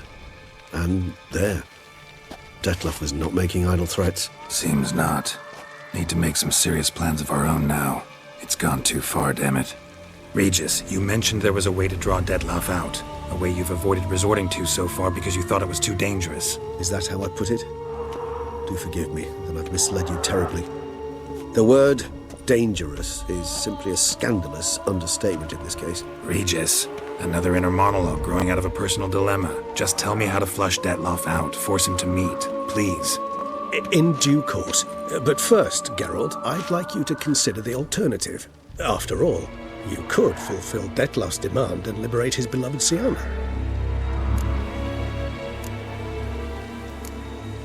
Think Dettlaff still believes Siana's innocent? I believe he suspects something. He must. And he seeks to understand what happened. And for that, he's declared war on the entire duchy? What can I say? Moderation was never his strong suit. Really want to free Siana? Hand her over to Dettlaff? Refuse to accept you consider that wise. It's hard to believe, I know. But Dettlaff is not actually evil, merely impulsive. He needs but meet with her, speak with her, and he will spare the city. So say I agree to this, 'cause I might. Still no chance Anna Henrietta will. I do not recall ever suggesting we ask her permission.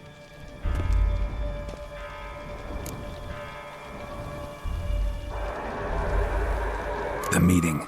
What if it's nothing like you say? What if it goes sour, ends in a fight?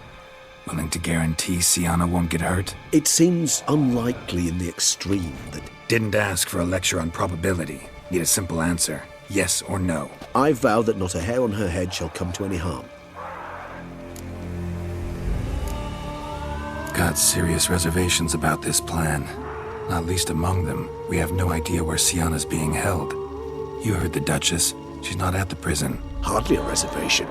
More of an excuse. I'm certain you'll find her. You must merely decide you wish to. Could ask Damien. Duchess treats him like a lapdog. Keeps him close most times. He might know something more. There, you see? I knew you'd think of something. Bravo. I trust I've dispelled your doubts, then. Not so fast. We're not done talking.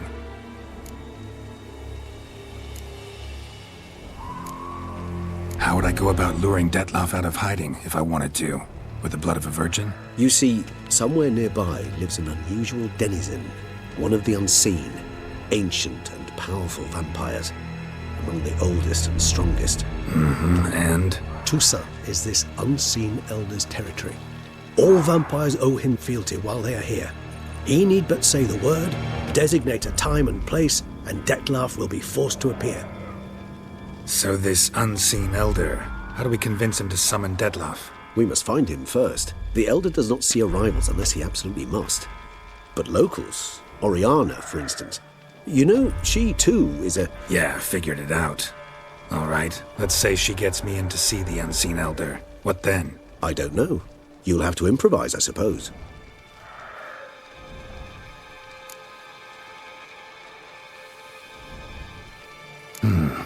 So I'm basically stuck. Either gotta give in to a blackmailer, or fight him. You know what I would opt for. Should we free Siana and arrange for her to meet with Dettlaff, there's a good chance we'll all survive this ordeal. Dettlaff included. Regis, don't mean to put you on the spot, but I gotta know. Say I do decide to fight Dettlaff. Who'll you stand with? Should you decide your sword is the sole solution, I shall not stand in your way. Appreciate it. Certainly hope so. Now, please tell me, what is it you intend to do?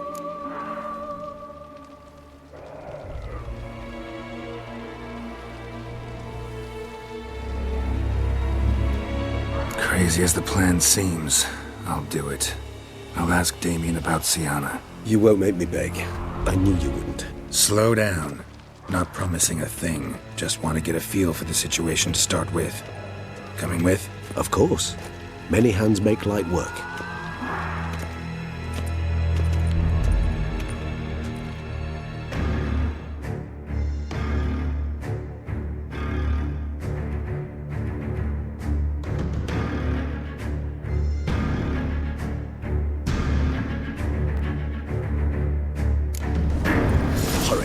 Damien could be in danger. Or dead. Do you think so? He seemed battle-hardened. More than a few scraps under his belt. Against humans, not monsters.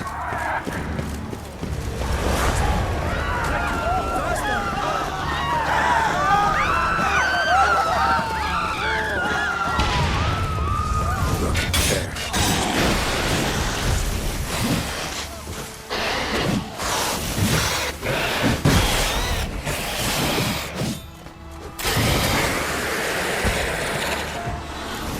Lesser vampires would heed a higher vampire's calling commands. As a rule, they don't. So how Detmoff sick them on the city? I told you, he's exceptional.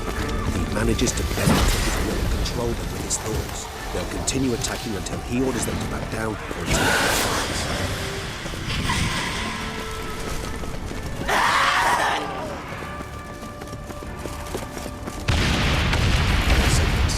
Monster's still here.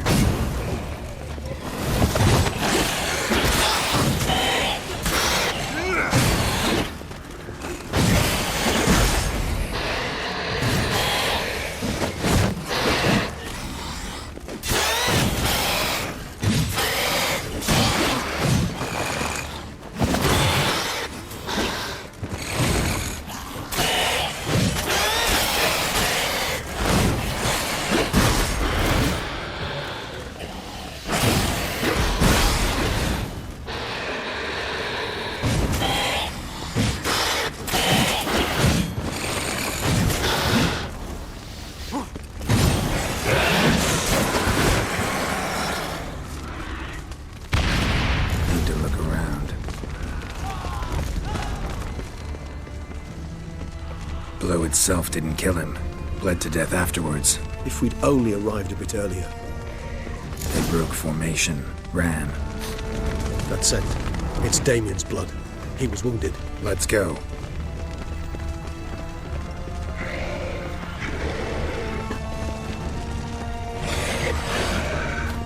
Barricade put him in the street. Pointless.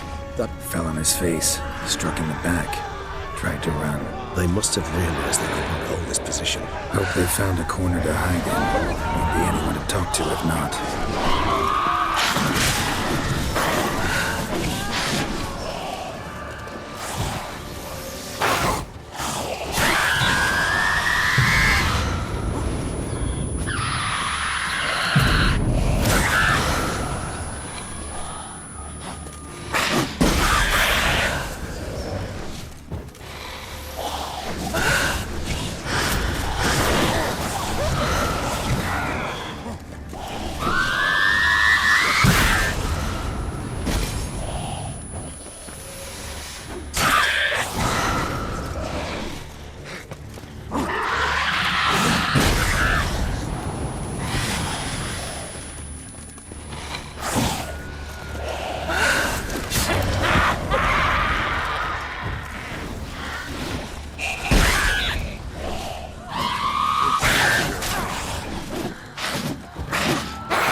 Splashed blood, lots of it Guillaume. Burned dry, you might say.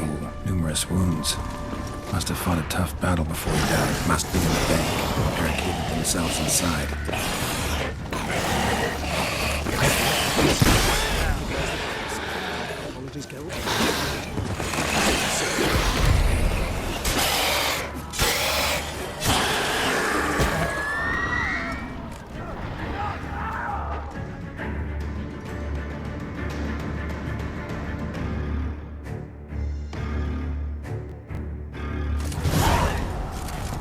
You killed it. Single-handedly. That harlot's brood slaughtered half my unit. I see the harlot's brood came close to slaughtering you as well. Need to withdraw. You and your men. Now. My duty lies with the city. Won't help the city by leading your men to the slaughter. Damien, conversation back at the palace, remember?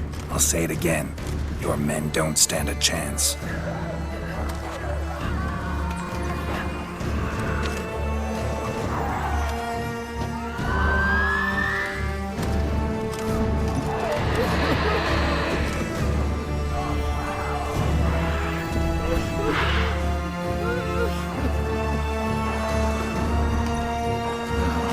Men, tend to the wounded and prepare to march out. Doing the right thing. Now listen close. Silver. That's what you want to use against vampires. Your alchemists, order them to produce as much vampire oil as they can. Churn it out in gallons. Then coat your blades with it. Keep an eye out for Alps and Bruxae. The shapely ones resemble women. There one moment, gone the next. Bombs containing silver splinters are a pretty good idea. Thank you, Witcher. I hope you're worth the coin the Duchess pledged you. And that you'll return with the head of the wretch that did this, skewered on a hook.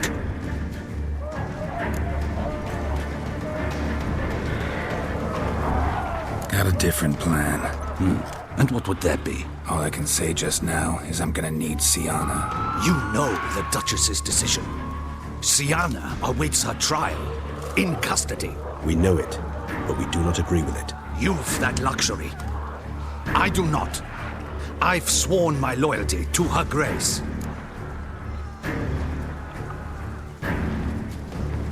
Folk are dying. Many more will, because of one. If her grace learns I helped you, my head will roll. And ours will follow right after it. Yet still we are prepared to take the risk. I fear we waste our time here. Come, Geralt. Wait. When last I saw Syanna, her grace was escorting her to the palace playroom. Playroom? As in for children? You sure? I've served in the ducal palace for years. I know its every corner. So yes, I am damn sure. Playroom? So what, Duchess locked Syanna up in a dollhouse? Honestly, I've no clue. Look, I've told you what I saw. What you do with it is no concern of mine. Got it. I'll look into it. You get back to your barracks. Retrace my steps. Path ought to be clear.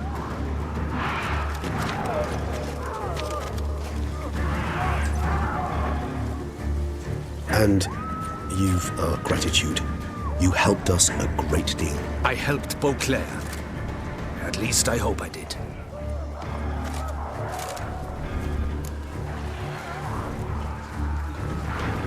Let's go, Regis.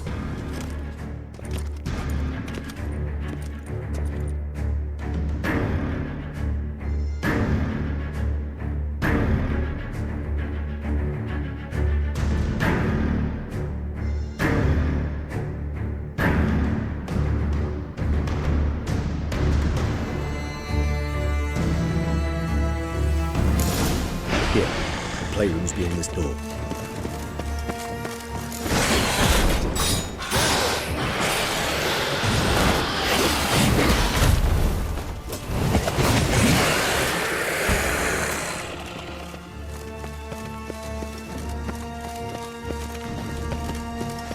Locked. Of course. Regis, rather not have a fist fight with this door. Do you mind? Not at all.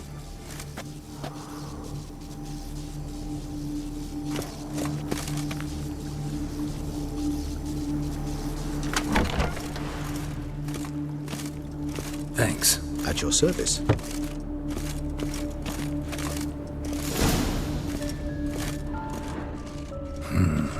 Utter silence. No one here. We should look around at least.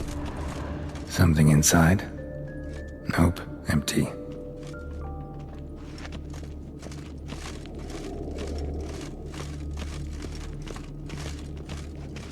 Well, well. A key tucked behind a picture.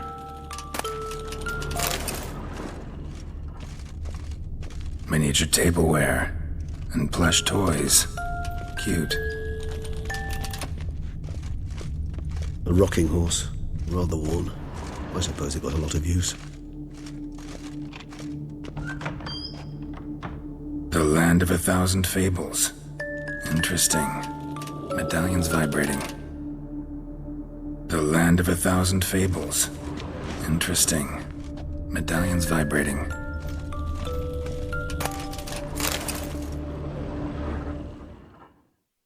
What the? Found a notebook. Property of Isabelle de Roquefort, court governess. The notes of Siana and Anna Henrietta's governess when they were little. I'm not sure it will help, but I suppose there's no harm in leafing through them. Siana gave me a drawing today. Charming. Of freshly decapitated bodies covered in blood. Perhaps not so much. I asked her why ever she would draw such a thing. Her Highness claimed it was a rendering of nightmares which have plagued her for as long as she can remember. Siana does wake up screaming nearly every night, save when she shares a bed with Henrietta. Curse of the Black Sun.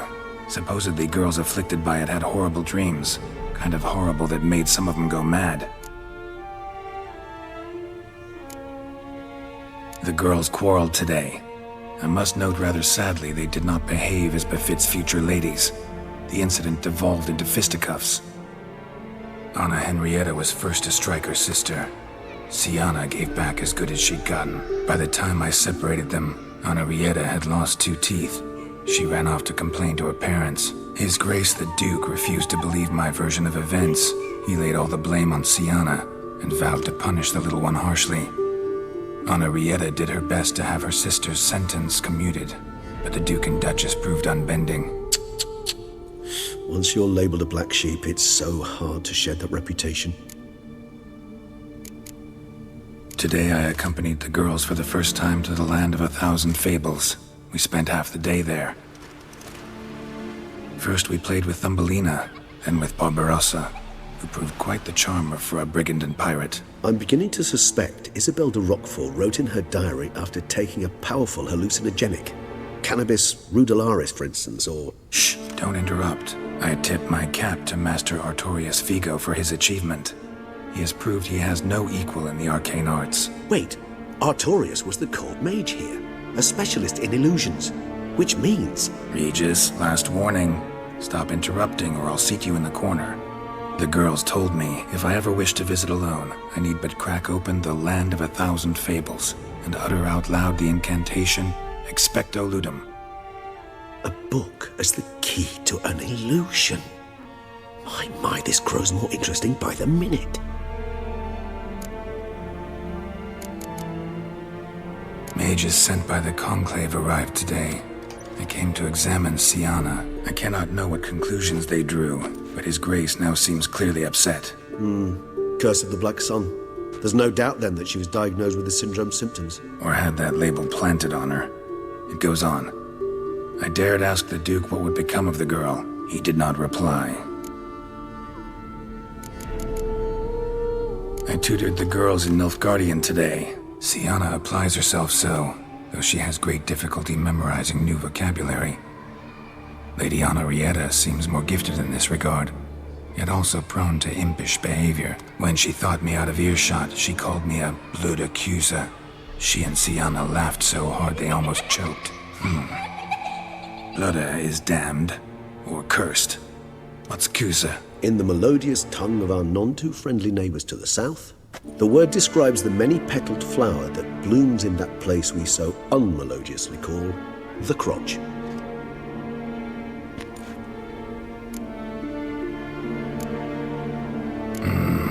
Realize this might sound improbable, but maybe, just maybe, Anna Henrietta tossed Siana into that illusion. Not impossible. She would be safe there, and isolated. We must see. Swear I saw that book somewhere.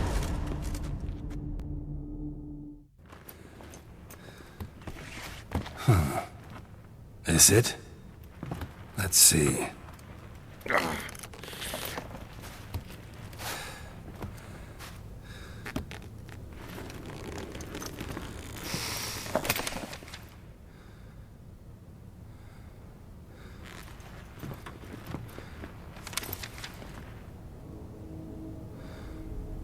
Expecto ludum.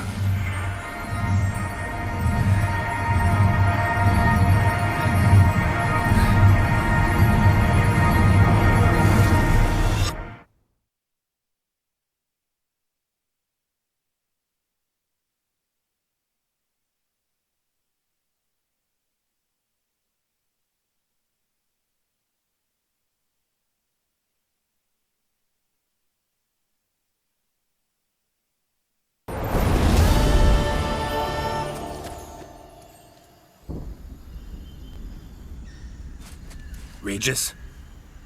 Regis!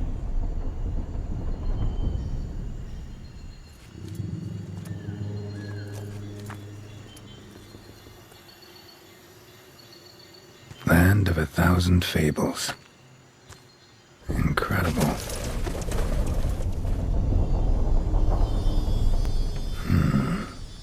Let's see where this road takes me.